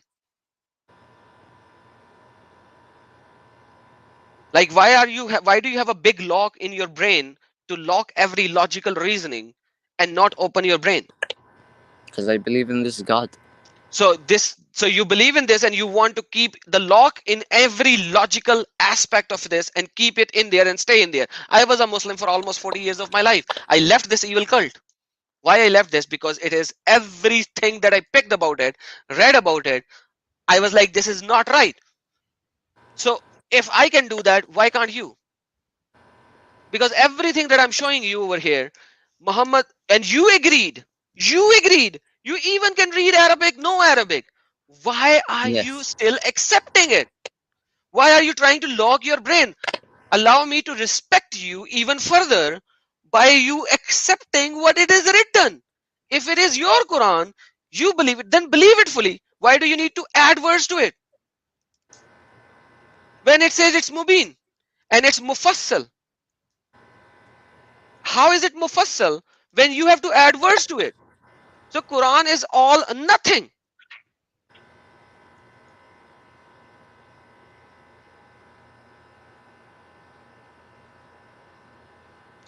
Use the brain that you have, man, and you have a good brain. You have a logical brain. Right now you are putting a lock on it. Open the lock. Mr. Muhammad, allow me to ask you, if you don't mind, are you afraid that if you leave Islam, that Allah is going to punish you? Are you afraid of hell? I'm afraid of being wrong. Awesome. So you are wrong. So I proved No, you I'm for the afraid of last two being hours. wrong. If I was wrong here, I can't go to hell. I may go to hell if I was wrong. Dude, what type Either of way, hell if or I was heaven? wrong, either way, if I was wrong in either way, I would go to hell. But if I was right, I would go to heaven. This is why Okay. I'm trying to stick to the right religion. Is Islam the right And by religion? my That's exactly beliefs, what we are talking. yeah, that's what we're talking about. But in my So beliefs, I how see can that how can Islam. Islam be the right religion when the afterlife is all about sex? So Surah Rahman, you have read Surah Rahman. It's Beds not a laid wait, wait, down. wait, wait, Beds wait, wait, laid down. So wait. what is going to happen in the heaven? What is the biggest reward in the heaven for Muslimin? The river of milk or honey or wine, and the woman with big boobies, Have and you ever heard, wait, the and golden khema, the golden khema. That is why do you the need gold, man, in the afterlife? Why do you need gold when you do not just need to wait, purchase anything? and unlimited wishes. Why do The you need wishes, gold when you do not need to purchase anything? a It golden is a tent. I told you a fantasy. golden tent. So And so wait, the look, the look. yakut or marjan. Why do you need those stones, yakut and marjan and all these things and the gold? Why do you need it in heaven when you are not supposed to purchase anything? Number one. Number two, why do you need to have Because it's constant beautiful. sex? Oh, It's known that for the love let me of ask you God, something. Let me ask you something. for the Let me ask love you of something. God, Wait, that wait. is not beautiful. The beautiful thing is not this. You need to get out of this and see it from the spiritual level. How can heaven be with everlasting sex, that your woman over there will have unlimited sex and she's waiting for you hot? I just showed you. She's waiting Yes, for I you know, I hot know. like a camel on a heat. How? So that woman has no heaven. For her it's no heaven. She is just waiting for you to come in. When you are out, she comes in, you come in, and you just do ding dong ding dong ding dong with her. Boom boom boom boom boom boom boom. Is that heaven? What are you telling me, man? Women have heaven. Women have heaven. Yeah, so yeah, that's their heaven. So every time you have sex with them, Allah will make their hymen, Allah will recreate their hymen, so that you will repenetrate them and you will redestroy them. So this is the heaven. How could that be a heaven? Think logically.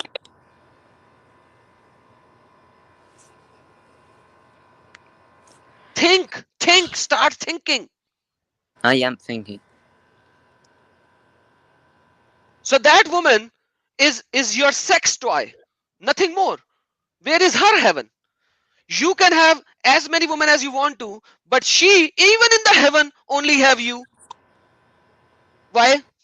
So even in the heaven, your wife is only for you. Whereas even in the heaven, and Allah will remove the hasad from the wife, so that in the heaven she will not do hasad for you when you have your other huris.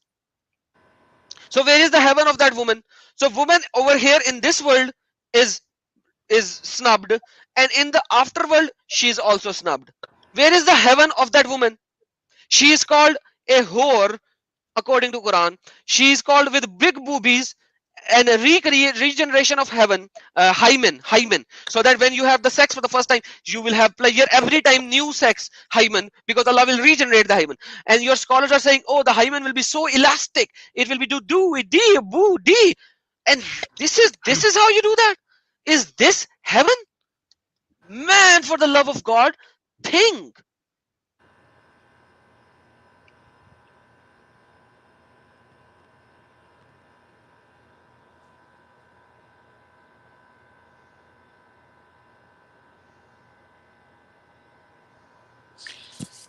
In heaven, there's unlimited food. There's unlimited wine. As you Why do said, you there's need food? unlimited wine. Why Milk do you with need food? food is enjoyment. It has why enjoyment. why It do has you need? enjoyment. You Okay, have everything in heaven. Yeah, you my can wish for friend, God. why You do you can wish need to God food? for anything. Why? You can wish to God for anything. You can wish to God Exactly. for Now the anything. thing is, forget that part. If Allah would have said, oh, you could wish for anything and you will get it, that's fine. So basically you will wish for anything and you will get it. Okay, let me give you an argument on that. So you go Okay. to heaven, you go to heaven, you like your, assuming that you like your sister over there. Can you have sex with your sister in heaven? I don't know. You don't know. But you just Okay. said you can ask anything and it will happen. I said I don't know. I don't know about that. No, Maybe it is. before Maybe that you you can said do you it. can ask anything and it will be Yeah, fulfilled. but nobody know. But I don't know about what happens in the afterlife. Exactly, that's the problem. That is the problem. That no matter how you look at it, this is stupid. This is stupid. This is ignorant. Allah of Islam does not know, because it was Muhammad only. He was a Kazab, not Musaylima. Musaylima was not Kazab. Muhammad was the one who was Kazab. Rather, Musaylima was also Kazab. Muhammad was also Kazab.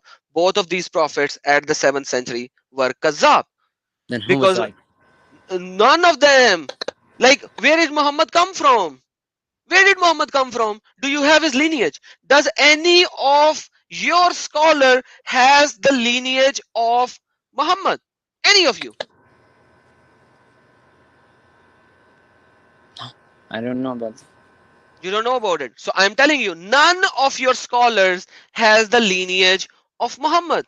If you read, uh, if you read Life of Muhammad by Ibn Kathir, I can show you right now. So none of your scholars have Ibn Kathir. Hold on. Let me show you. Siratun Nabi by Ibn Kathir. Okay.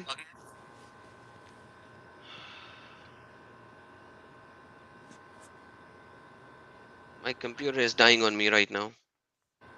Hold on.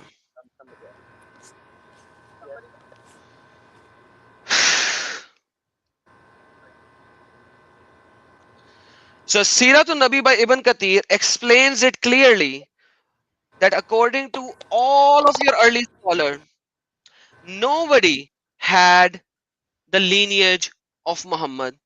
So where did he come from? Nobody knows. Nobody knows that. You still believe in him. There you go. The lineage of him, you mean the place that he lived? Lineage. Where does he come from? Whose son he is? Whose whose grandson and grandson? Where does he come from? He's not from the line of the prophets, anyways. What is the father's name of Muhammad? Abu Sakhr. Sorry. Abu Sakhr, sir. Abu Sakhr. Okay, that's not the father's name, by the way. Why are you still a Muslim, man? Seriously speaking, you are right now making me think that you are just born in a Muslim family. Get out of this cult. Just get out of this cult. 75, 25. 75. There we go. Okay, now let's read. Let's read together.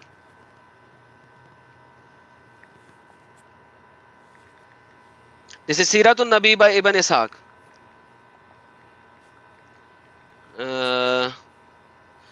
It has been said, whatever, Uthman bin started saying, according to Salama, this Zainab and Hello. etc. Now you cannot If you hear can hear anything. me, say I or hi. Yes, Yes, I yes. can hear you. If you hear me, type anything. Hello. Okay. Then why can't I hear you? You have the same problem. Go out and come back in. Wait.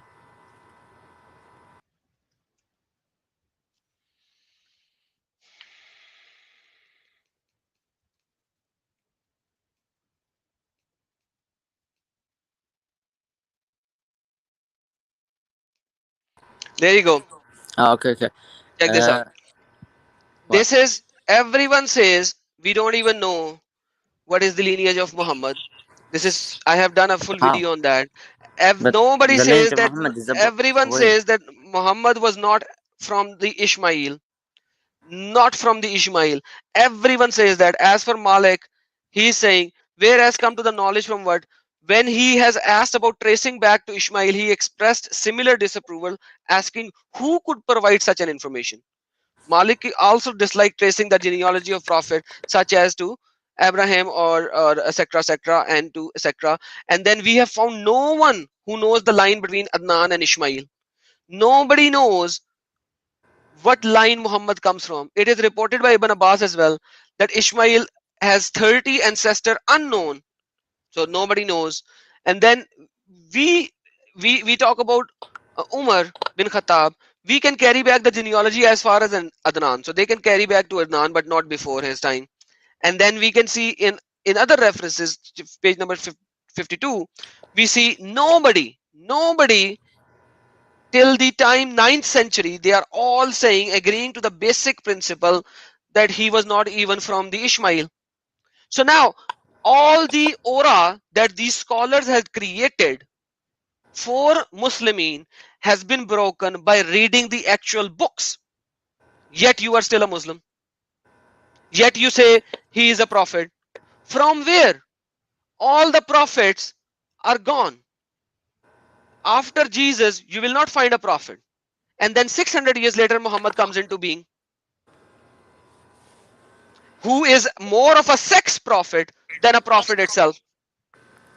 His heaven is sex, his life is sex, his heaven is gold and Yakut and Zamran. His life is about capturing caravans and getting money and robbing them and then capturing the worldly stuff and getting the fifth of the war booty for himself. Why does he has to take the fifth of the war booty? So everything for him in this world and afterworld is sex and money. In afterworld is sex and money. What is he telling his 7th century pagan people? Hey, come to this religion where even when you die, you will have a lot of sex and money. Why do you need sex and money in the afterlife? God knows. He doesn't describe. In this world, sex and money. Go fight the pagans, have sex with them. Why? It's just, oh, it's good. Have sex. It's a ding dong. It's a religion of ding dong. Get out of this. Start thinking. Say it. When are you going to say it that this is evil?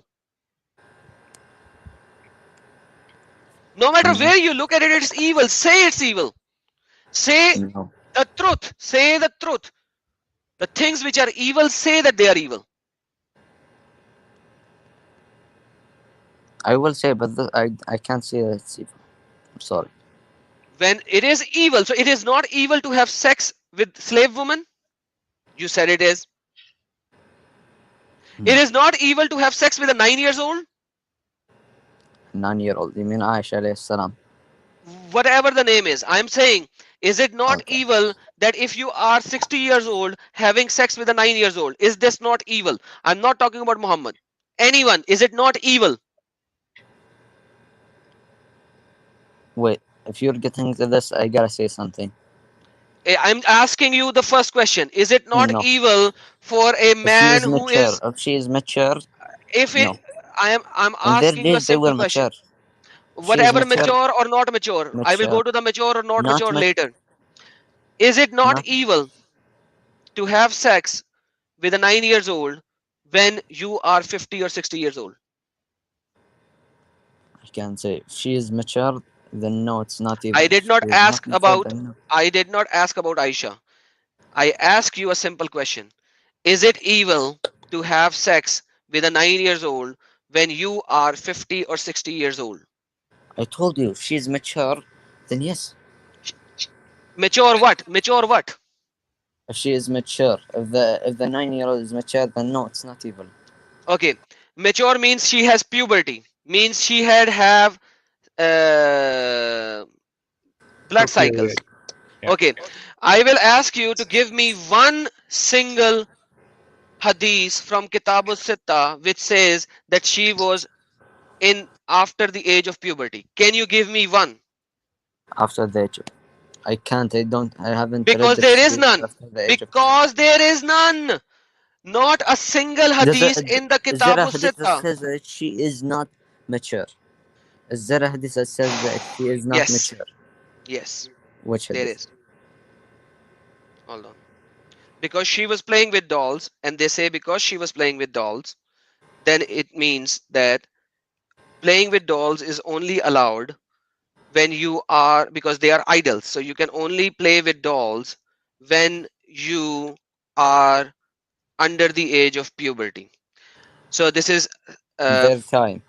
Eh, not their time, in every time, as a in every Muslim time. or Muslima, as a Muslim or Muslima, as a Muslim or Muslima, you cannot you cannot have idols. As a Muslim or Muslima, you cannot have idols.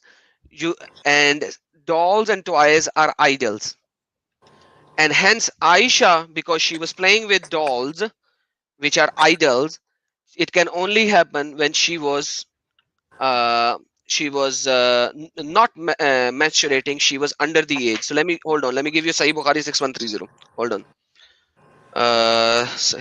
Okay, hold on. Mm,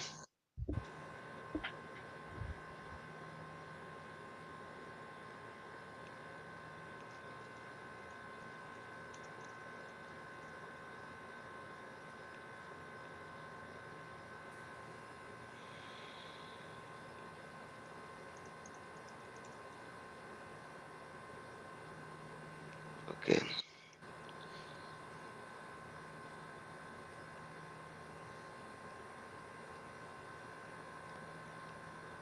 There you go. Hmm.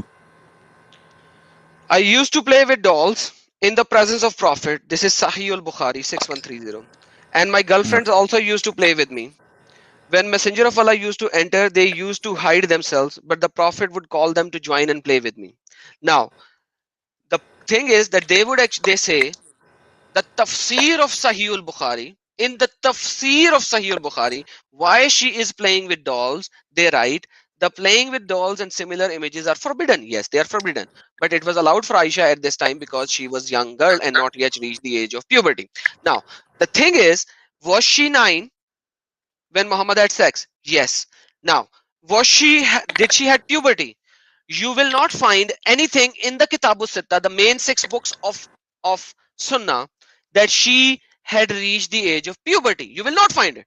Not a single hadith on that. So now, what should we do? We go to the tafsir of tafsir. So tafsir of hadith. And if we look at the tafsir of hadith, this is what is written in the tafsir of hadith. Now, irrelevant. If she had done puberty, there should be two things. It should have stated out clearly that she had reached the age of puberty. Why does it not say that? Because she have not. She have not. Does Quran talks about you have to go, you have to reach the age of puberty? Does Quran talks about it? I don't know. I've never heard about it. I've Okay. never seen if you have to be at the age of puberty to have sex with You don't need somebody. you do not need to have attain puberty according to Quran. You do not need to attain puberty. Let me show you. Have you ever heard of Muhammad Hijab? Muhammad Hijab? Hmm. He's a No. Western scholar. Let's see what he's saying in Speaker's Corner. I'm giving you his words for the time being. Then I will show you Quran and the tafsirs of Quran. Check this out. If you look just at the Quran, you will get the indication that you can have sexual intercourse with a 5-year-old. If you just read the Quran, it is halal. It would be halal to have sexual intercourse with a 5-year-old. And the ones who had never been pubescent before. What did he say? Said if you read in the Quran, it would be okay to have sexual intercourse with a 5-year-old. What can I do now? Now look at the Arabic scholar. You know Arabic very well, but English translation is also there. Read this. يعني Okay. كلام صحيح البخاري. نعم. كلام الفتح، كلام الحافظ في الفتح، كل ده بيقول انه الاتفاق على انه الكلام هنا على الصغيرة التي لم تبلغ الحيض بعد، يجوز تزويجها وإن لم يحدث وفاق تطليقها، والشرع قال هذا فعدتها كذا. مين اللي قال الكلام ده زي ما بقول لحضرتك كده؟ ولا لم يحدث؟ الصغيرة، يعني الصغيرة اللي هي لم تبلغ الحيض يجوز. نعم. يجوز الكلام تزويجها. طبعا الكلام ليس كلامي، انما الكلام على ايه؟ يعني تبقى مثلا، يعني مثلا كم سنة؟ يعني 10 سنين، 9 سنين، 8 سنين. لم يتحدث سن. الحقيقة لم يتحدث سن للزواج. لا، الشريعة الإسلامية كلها، هات لي حد يقول لي اتحدث سن بيوم، بسنة، ب10، ب15، ب20. ده انت على كده بقى، ده انت ممكن وهي لسه طفلة بقى شهر او شهرين بقى، ان شاء الله حتى يوم. Did you hear what he said? Yes. Okay. Now check this out. Why do they say that? There you go. I will give you the Quranic verse as well. This is the Quranic verse. Chapter number 65. Ayah number 4. It says, those who no longer expect menstruation among your women, if you doubt, then their waiting period is 3 months. And for those who have not yet menstruated, who are those? Let's look at Tafsir al-Jalalain. Who have not menstruated because of their young age. This is highlighted and underlined. This is Tafsir al-Jalalain. And this is Ibn Abbas. Do not have menstruation because they are too young. Yellow part. Underline part. Because of the young age, their waiting period is still 3 months. So you can have sex with them even if they have not menstruated. Another one. This is Asbabul Nazul by Asbabul Nazul. It says, Messenger of Allah, some women of Medina are saying, there are other women who have not been mentioned. He asked him, and who are they? He said, those who are too young, such as they have not yet started menstruating yet. Okay. And we can also see, where is my, okay, Ibn Kathir is not here, but Ibn Kathir actually says the same thing. I can show you Ibn Kathir as well, but it's saying the same thing. Now, Why is it not here? That's another problem. But anyhow, I can show you later. Now, now you are telling me that Quran is actually talking about this, and then everyone is actually saying Kitabus Sitta does not talks about Aisha being menstruating at that time. And you said no, she was mature. Okay, now, even if I take your argument that she was menstruating, which she was not, we have proved it. None, no Kitabus Sitta says she was menstruating. But for the sake of argument, she was menstruating. You are 60 years old. She is 9 years old. Her hymen, her vaginal part is not even developed yet. You are going to have sex when your penis is thick and big, because now you are 50, 55 years old guy, and you are going to rip her apart. Why are you going to do such a thing? Is that not immoral? You have seen all the immoralities in Muhammad right now. This is the last point that I brought up after 2 hours. Last point. Still, you are saying that you believe him to be a prophet. Why?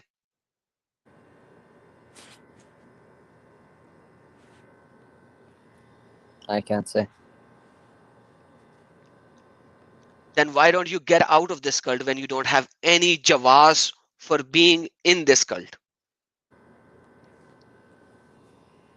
You have How many many of more them. things? How many more things do I need to show you to get out of this evil cult? I'm sorry, but you can't. I need some guidance. But I am showing you the guidance. I'm giving you the guidance from your own books without any tap dancing. What is written? I'm showing you exactly what is written. I'm not doing the tap dancing which your scholars do. I'm showing you exactly what is written, what your hadiths are saying, what your tafsirs are saying. Why are you still doing? And Muhammad even received revelation from Satan. How can this be a prophet when he received revelation from Satan? wait, what do you mean revelation? Revelation. Revelation means revelation. What is revelation? You tell me what is revelation. Wahi. Wait, what else? Wahi. Revelation means Wahi. Who is the source of Wahi? And he needs to join in again.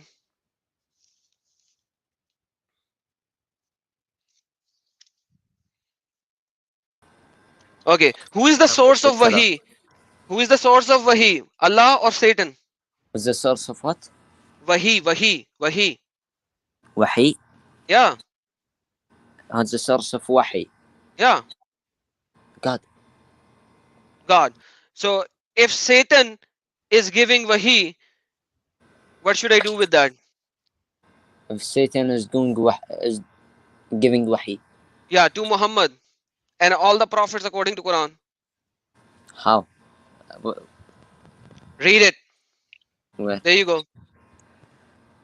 ما أرسلنا من قبلك من رسول ولا نبي إلا إذا تمنى إلقاء الشيطان في أمنيته فينسخ الله ما يلقي الشيطان ثم يحققهم الله آياته والله عليم حكيم. Okay, what did Shaitan do? شيطان his restriction. شيطان في What did he do? أمنيته. Yeah, what did he do? يتمنى ألقى الشيطان في أمنيته فينسخ الله. We'll read the Yansakh Allah later. But does Shaitan give Wahi to the Rasul and the Prophet? وحي to Allah and the Prophet. Yeah, did Shaitan give Wahi to the prophets according to this verse? ما أرسلنا من قبلك من رسول ولا نبي. Wait, could you read the first part in English? Okay, you can read it in English. There you go. There you go. And we did not send before you any messenger or prophet, except that when he spoke, Satan threw into it. But Allah abolishes that which Satan throws in. Then Allah makes precise his verses, and Allah is knowing and wise. So what did Satan do? He threw it. He threw into Muhammad's mouth words which Muhammad thought that these are Allah's word. Shaitan is now the source of wahi. He's a source of wahi in here. Yeah, in here, check this out now. This is the tafsir. Asbabul Nazul, why this verse came down. Like I said, every time the verse comes down, it comes down after the event happens. Allah is usually sleeping before the event is happening or when the event is happening. Now look what happened. The Messenger of Allah recited it with Surah 53. But when he reached, have you thought about Allah, Al-Uzza and Al-Matat, the third, the other, 53, chapter number 53, ayah number 19 and 20. The devil, the Satan, put on his tongue means Muhammad is receiving the revelation from Jibrail. Suddenly Jibrail goes away, Satan comes up, and Satan said what he has secretly wished for and hoped for, and said, these are the mighty Garakin, Karens, and their intercession is hoped for. When the Qurayshi heard this, they were very pleased. The Messenger of Allah, bless him, give him peace, carried on recitation until the end of the surah and prostrated. So he bowed down to who? Allah and Ul-Uzza and Al-Manat. He was a pagan for that particular time. This is what your hadiths are saying. Open your mind and read it. These are the mighty Gharaqeen, and their intercession is hoped for. The Messenger of Allah carried out recitation under the end of surah and then prostrated. All the Muslimin followed suit and prostrated, and all the idolaters who were present prostrated too. All those who were present, whether Muslim or disbelievers, prostrated except two people because they were too old and could not prostrate, but they both grabbed a handful of dirt and put their foreheads, and the Qurayshi then displeased. So basically, Jibrail is giving revelation to Muhammad, and Jibrail suddenly goes away, and Satan comes up, and then Satan says this, and Muhammad proclaims this, and then they all prostrated. How is this a prophet? Why don't you think from your mind? Why don't you open the lock of your mind and see the stupidity and the evil in it? How can a prophet of Islam cannot differentiate that there is only one Allah? There cannot be the daughters and etc of Allah. Quran chapter number 53 verse number 19 and 20. Why? And you know what Allah says over there? Allah says, you give me daughters and you keep male for yourself. I will go there later, but like, read what it says.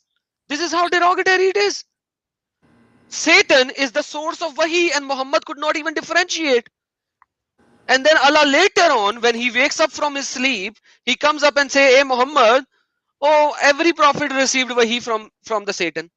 And he gives the chapter number 22, ayah number 52 to Muhammad. Oh, every prophet received this kind of a thing. Hello Allah, really? When? What are you saying? How can you just say that? Because Muhammad, there was no Allah.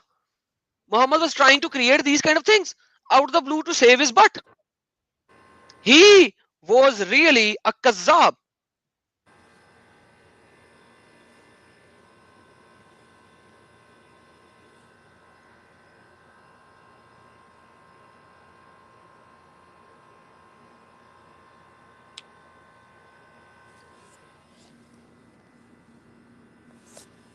Hello? Exactly, I'm waiting for you to answer. I can't answer, bro. You can't answer. Yet you do not want to get out of this cult.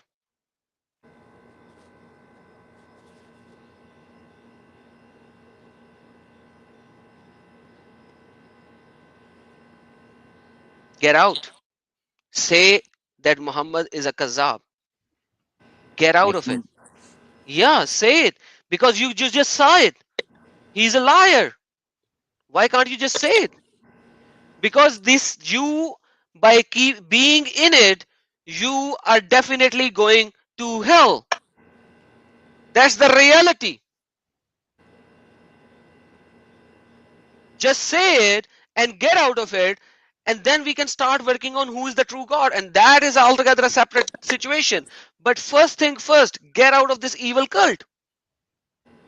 Why can you not get out of this kind of an insane human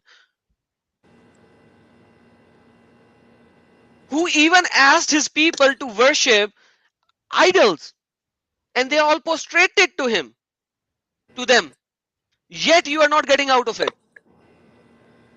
What is going to make you get out of this? Can I show you that all the earlier prophet, not the prophet, can I show you that even his own writer, you know, Muhammad had writers, because you said Muhammad was ummi, right? He was Yeah. illiterate. Yeah. His own writer said, Muhammad, you are a kazab. Can I show you that? Where? Okay, there you go. Let me show you that. And if you still do not want to get out of this cult, I will be amazed, because then it's just amazing that you just want to remain in there. 693, this is the last thing that I'm going to show. And I wish that you will say, okay, this is more than enough. I wish that you would say this is more than enough. Otherwise, I don't think there is any hope for you. This is like, I've been wasting my time with you, seems like it.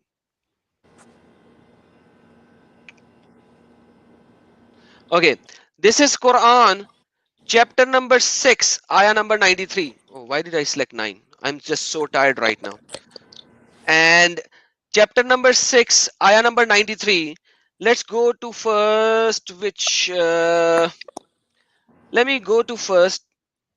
Okay, let's go to English. Oh, English later. English later. Why should we go to English? Let's go to Arabic. You are an Arabic speaker, because in Arabic things are much more clearer than they are in English. Okay. in English. So let's I'll have a directly look. go to, yeah. Let's go to Al-Bayzuwi first. We'll go to multiple tafasir, but let's go to Al-Bayzuwi first. Al-Razi, we can go to Razi as well, but Al-Bayzuwi first, because this is 685 Hijri, the closest. Okay, this is the closest. So what happened is, Muhammad is talking about the verse of Quran. Okay, Muhammad is talking about, did I just selected the right verse? This is not the right verse. 652. Oh my goodness, I'm sorry. 692. See how tired I am right now. I see. I'm 692. tired too. It's 2 Yeah, a.m. but like I'm actually working for you. I'm not even, did I ask you for any money or anything? No. No. I'm, and I do I get heaven when you do that? No. I don't need any person to get out of Islam so that I could get heaven.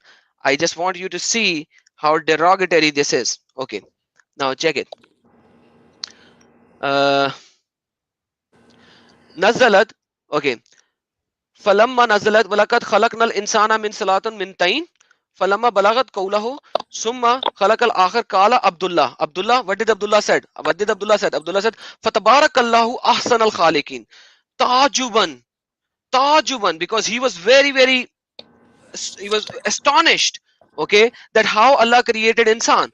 Okay, فكذلك نزلت فشك Abdullah وقال لئن كان محمد صادق لقد أوحي إلى كما أوحي. So if Muhammad, so basically when Muhammad was telling Abdullah, Abdullah bin Abdul Sara, when Muhammad was telling him, hey, write, and he was writing, okay, and then he was very astonished, and he said, "Fatabarakallahu ahsan al khaliqin," and Muhammad said, write it as is.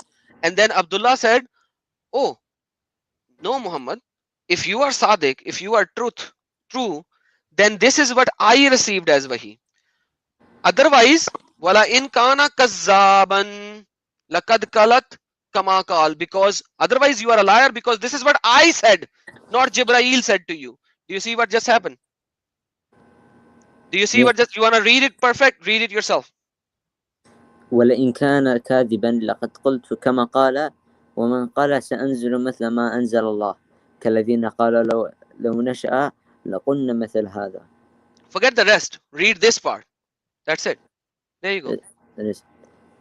أو قال أوحى إلى ولم يوحي إليه شيئا كعبد الله بن سعد بن أبي سرح كان يكتب لرسول الله صلى الله عليه وسلم، فلما نزلت ولقد خلقنا الإنسان من سلالة من طين، فلما بلغ قوله ثم أنشأناه خلقا آخر، قال عبد الله فتبارك الله أحسن So who said الخالقين. that? Who said Fatabarakallahu ahsanul khaliqin? Who said that? قال عبد الله. Abdullah said that. And then he was, because he was ta'ajub, he was like, wow, how did Allah created humans? And then what happened? Muhammad said, write it as is. And then what did he said? He said, if you are تعجب. sadiq, if you are truthworthy, then I have received the wahi just like you did. Otherwise you are kazab, you are a liar. What should I do with this now? This is one of it. This is one of it. It's not just the end of it, but this is al-Bayzuvi. Okay, we can go to multiple other tafsirs as well. So even his own scribe actually said that Muhammad is kazab.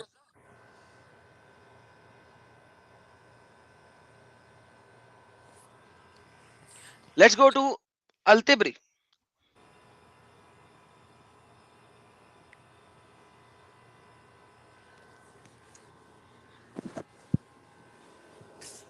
There you go. Aras.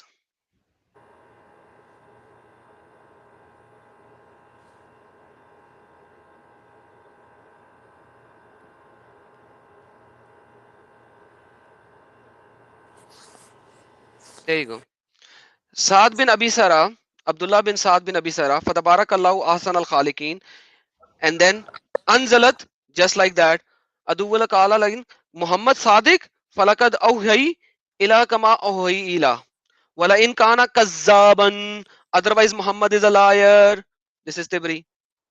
What should I do? What should I do?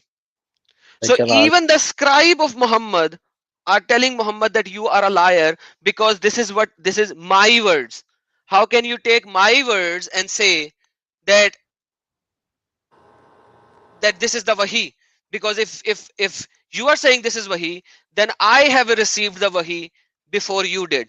Then I am a prophet. What should he do? Because he said, Fatabarakallahu ahsan al khaliqin. So even Fatabarakallahu ahsan al khaliqin has a big problem in itself. You know what the problem it is in itself?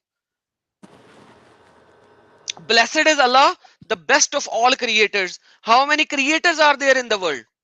There should be only one creator, not creators. How can Allah is the best of all creators? Ahsanul Khaliqin. How can Allah be the best of all creators when there is only one creator? Allah should be the creator or the greatest creator, not the best of all creators. Fatabarakallahu ahsanul khaliqin. Creators, not khaliq. So the problem is that a human said it. It is there in the Quran as is, because everything is about human in Quran anyways. But here, even the scribe of Muhammad is telling the Muhammad, hey Muhammad, you are a liar. And you know what Muhammad said? When this guy ran away, and when Muhammad did Fatah Makkah, Muhammad said, if Abdullah bin Abi Sarah is hiding behind the curtain of Kaaba, still kill him there.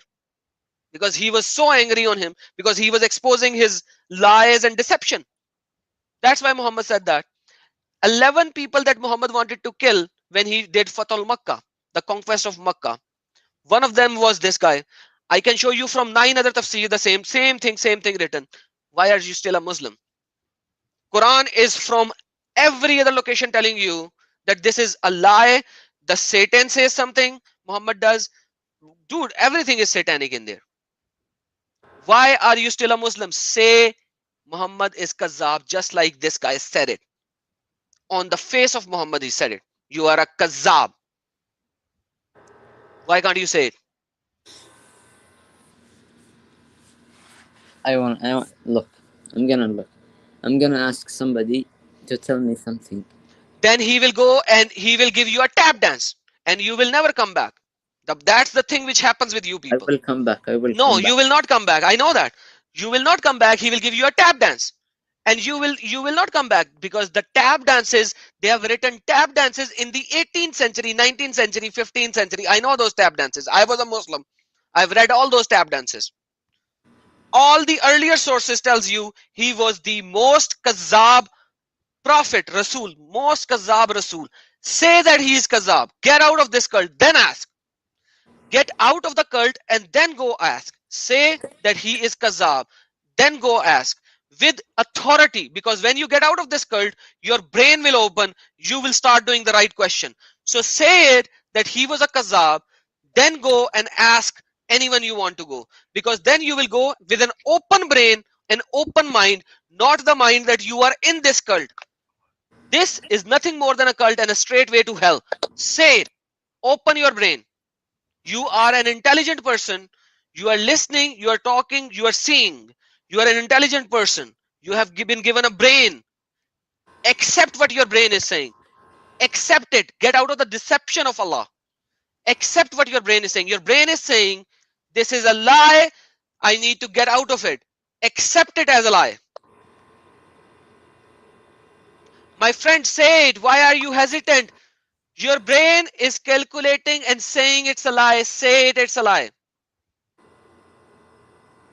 I have so many ex-Muslims in my live chat right now. Say it, it's a lie.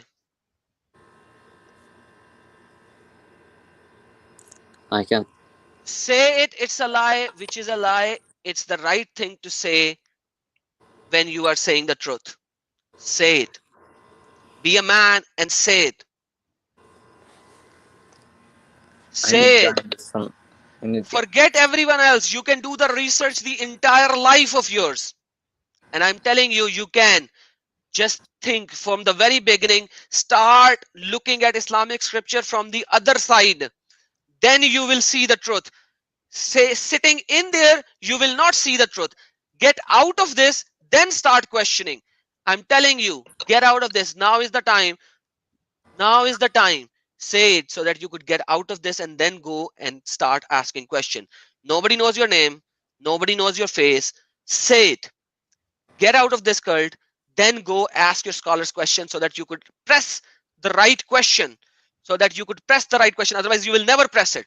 Because you will always have the Hurmat Allah in front of you. You will always think of blasphemy in front of you. You will never be able to ask the right question. So right now, say it. This is the moment. Say it. Say it. You are already there. Cross the line, which is the right line to cross.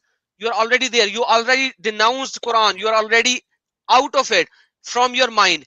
Say it from your mouth as well. Get out of this cult. Say it yes.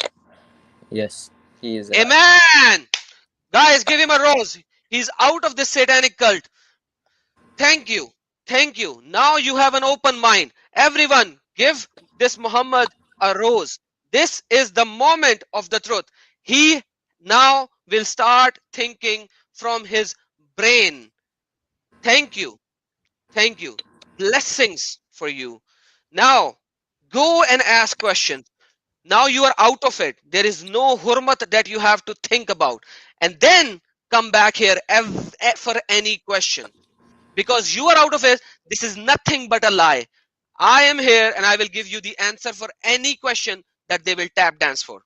Congratulations. Everyone out there is congratulating you. They are happy for you. They are happy for you. This is a blessing that you are out of this darkness. You're out of this darkness. Look at the roses that you have. You can go and watch my live stream later. Look at the roses that you have. Awesome roses. Praise be to the true God that you are out of this deception. You are out of this deception. Now, because you are always thinking about your afterlife,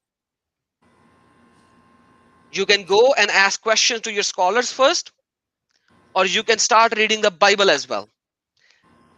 And then come back to me whenever you want to, and I can go with every question of yours. How about that? Sounds good. Sounds good? Because it's already 2 hours, 30 minutes into our discussion, and I know you are tired, and I am very tired as well. Hallelujah that you are out of it. That you are out of it. Now, I will give you a recommendation. A recommendation is start reading the gospel accounts. Start reading the gospel of Luke. You can get it on the internet. You can read Gospel of Luke. This is the first gospel that you should read, and read it. And then you know what? Then you and I will have another conversation, and we will look Gospel of Luke from the Gospel and from the Quran, and we will see where Quran goes wrong and everything goes wrong. But the beautiful part is you can now go to your scholars and ask them questions when you are outside it. You know Muhammad is wrong. You know Allah is not a God, and you know Muhammad is not giving you revelation from Allah. So now you can question, and the pressing question. And you know what? I was thrown out of 3 mosques. I was thrown out of 3 mosques. You know why? Because I asked the hard questions. And this is going to happen to you when you ask hard questions. They will throw you out because they cannot answer. Because when you start questioning, they will throw you out. Whereas if you ask anyone else religion a question, they will give you answer. Only in Islam, when you ask the pressing question, they will throw you off. Go and ask the question, and you will see you will only get a circular reasoning, a tap dancing. All the flowers for you, brother. Wish you all the best. And Goodbye. and please keep me in your Discord. Work with Con. I have your Discord, and I will answer you on everything and anything My that you charge is ask. 1%. All right, brother. You take care. 1% battery goes. Charge your battery. Battery is down at the right time. Thank God you are out of this cult. Praise be to God. Goodbye. And Have a thank good you day. so very much for being here. Yes. Everyone, hallelujah. This brother of ours is now out of this cult. Now he can see the truth because he's out of the darkness. The curtains are now teared off for him. The curtains are teared off. That's the beauty. When you are in this, when you have the curtains of Islam, you cannot see the truth. Yet, I praise him for thinking logically. He was thinking logically. He has a brain, and he was looking at the things from the logical perspective, and he can see it's nothing than evil, wrong, and that's the reality. Good job, my friend Muhammad. Next time come with a different name. You don't need Muhammad No, doesn't suits you. He was evil. Muhammad is actually my name. So no worries. There are so many No. Muhammads. Once again, you are far better than the Muhammad of Islam. You are far better than him. So praise be to God that you are out of this cult.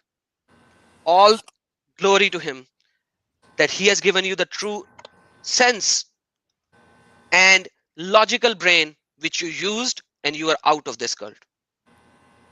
God bless you, brother.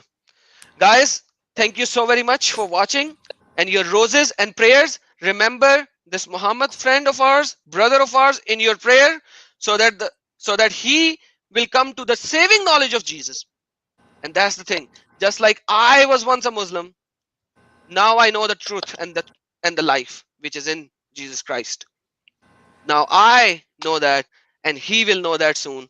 Because when you open your brain, when you open your mind, there is nothing that can stop you from finding the truth, because the truth is only in Jesus Christ, because he said so. He is the truth and the way and the life, and that's what he is. Brother, go preserve your battery. I think you might be turning off very soon because it's 1%, like you said. I will be waiting for you for another talk show to go with biblical scriptures or some contrast to show you how Muhammad took those things and derogatorily changed them. Very good. All right. Hello. Did we lose him? Yeah. Okay, we lost him. Okay, that was the battery was down. Thankfully, not before. So now he can ask questions. All right, brother. All right, guys. Take care. Have a blessed day, evening, wherever you are. Remember, Yeshua Akbarul Azim.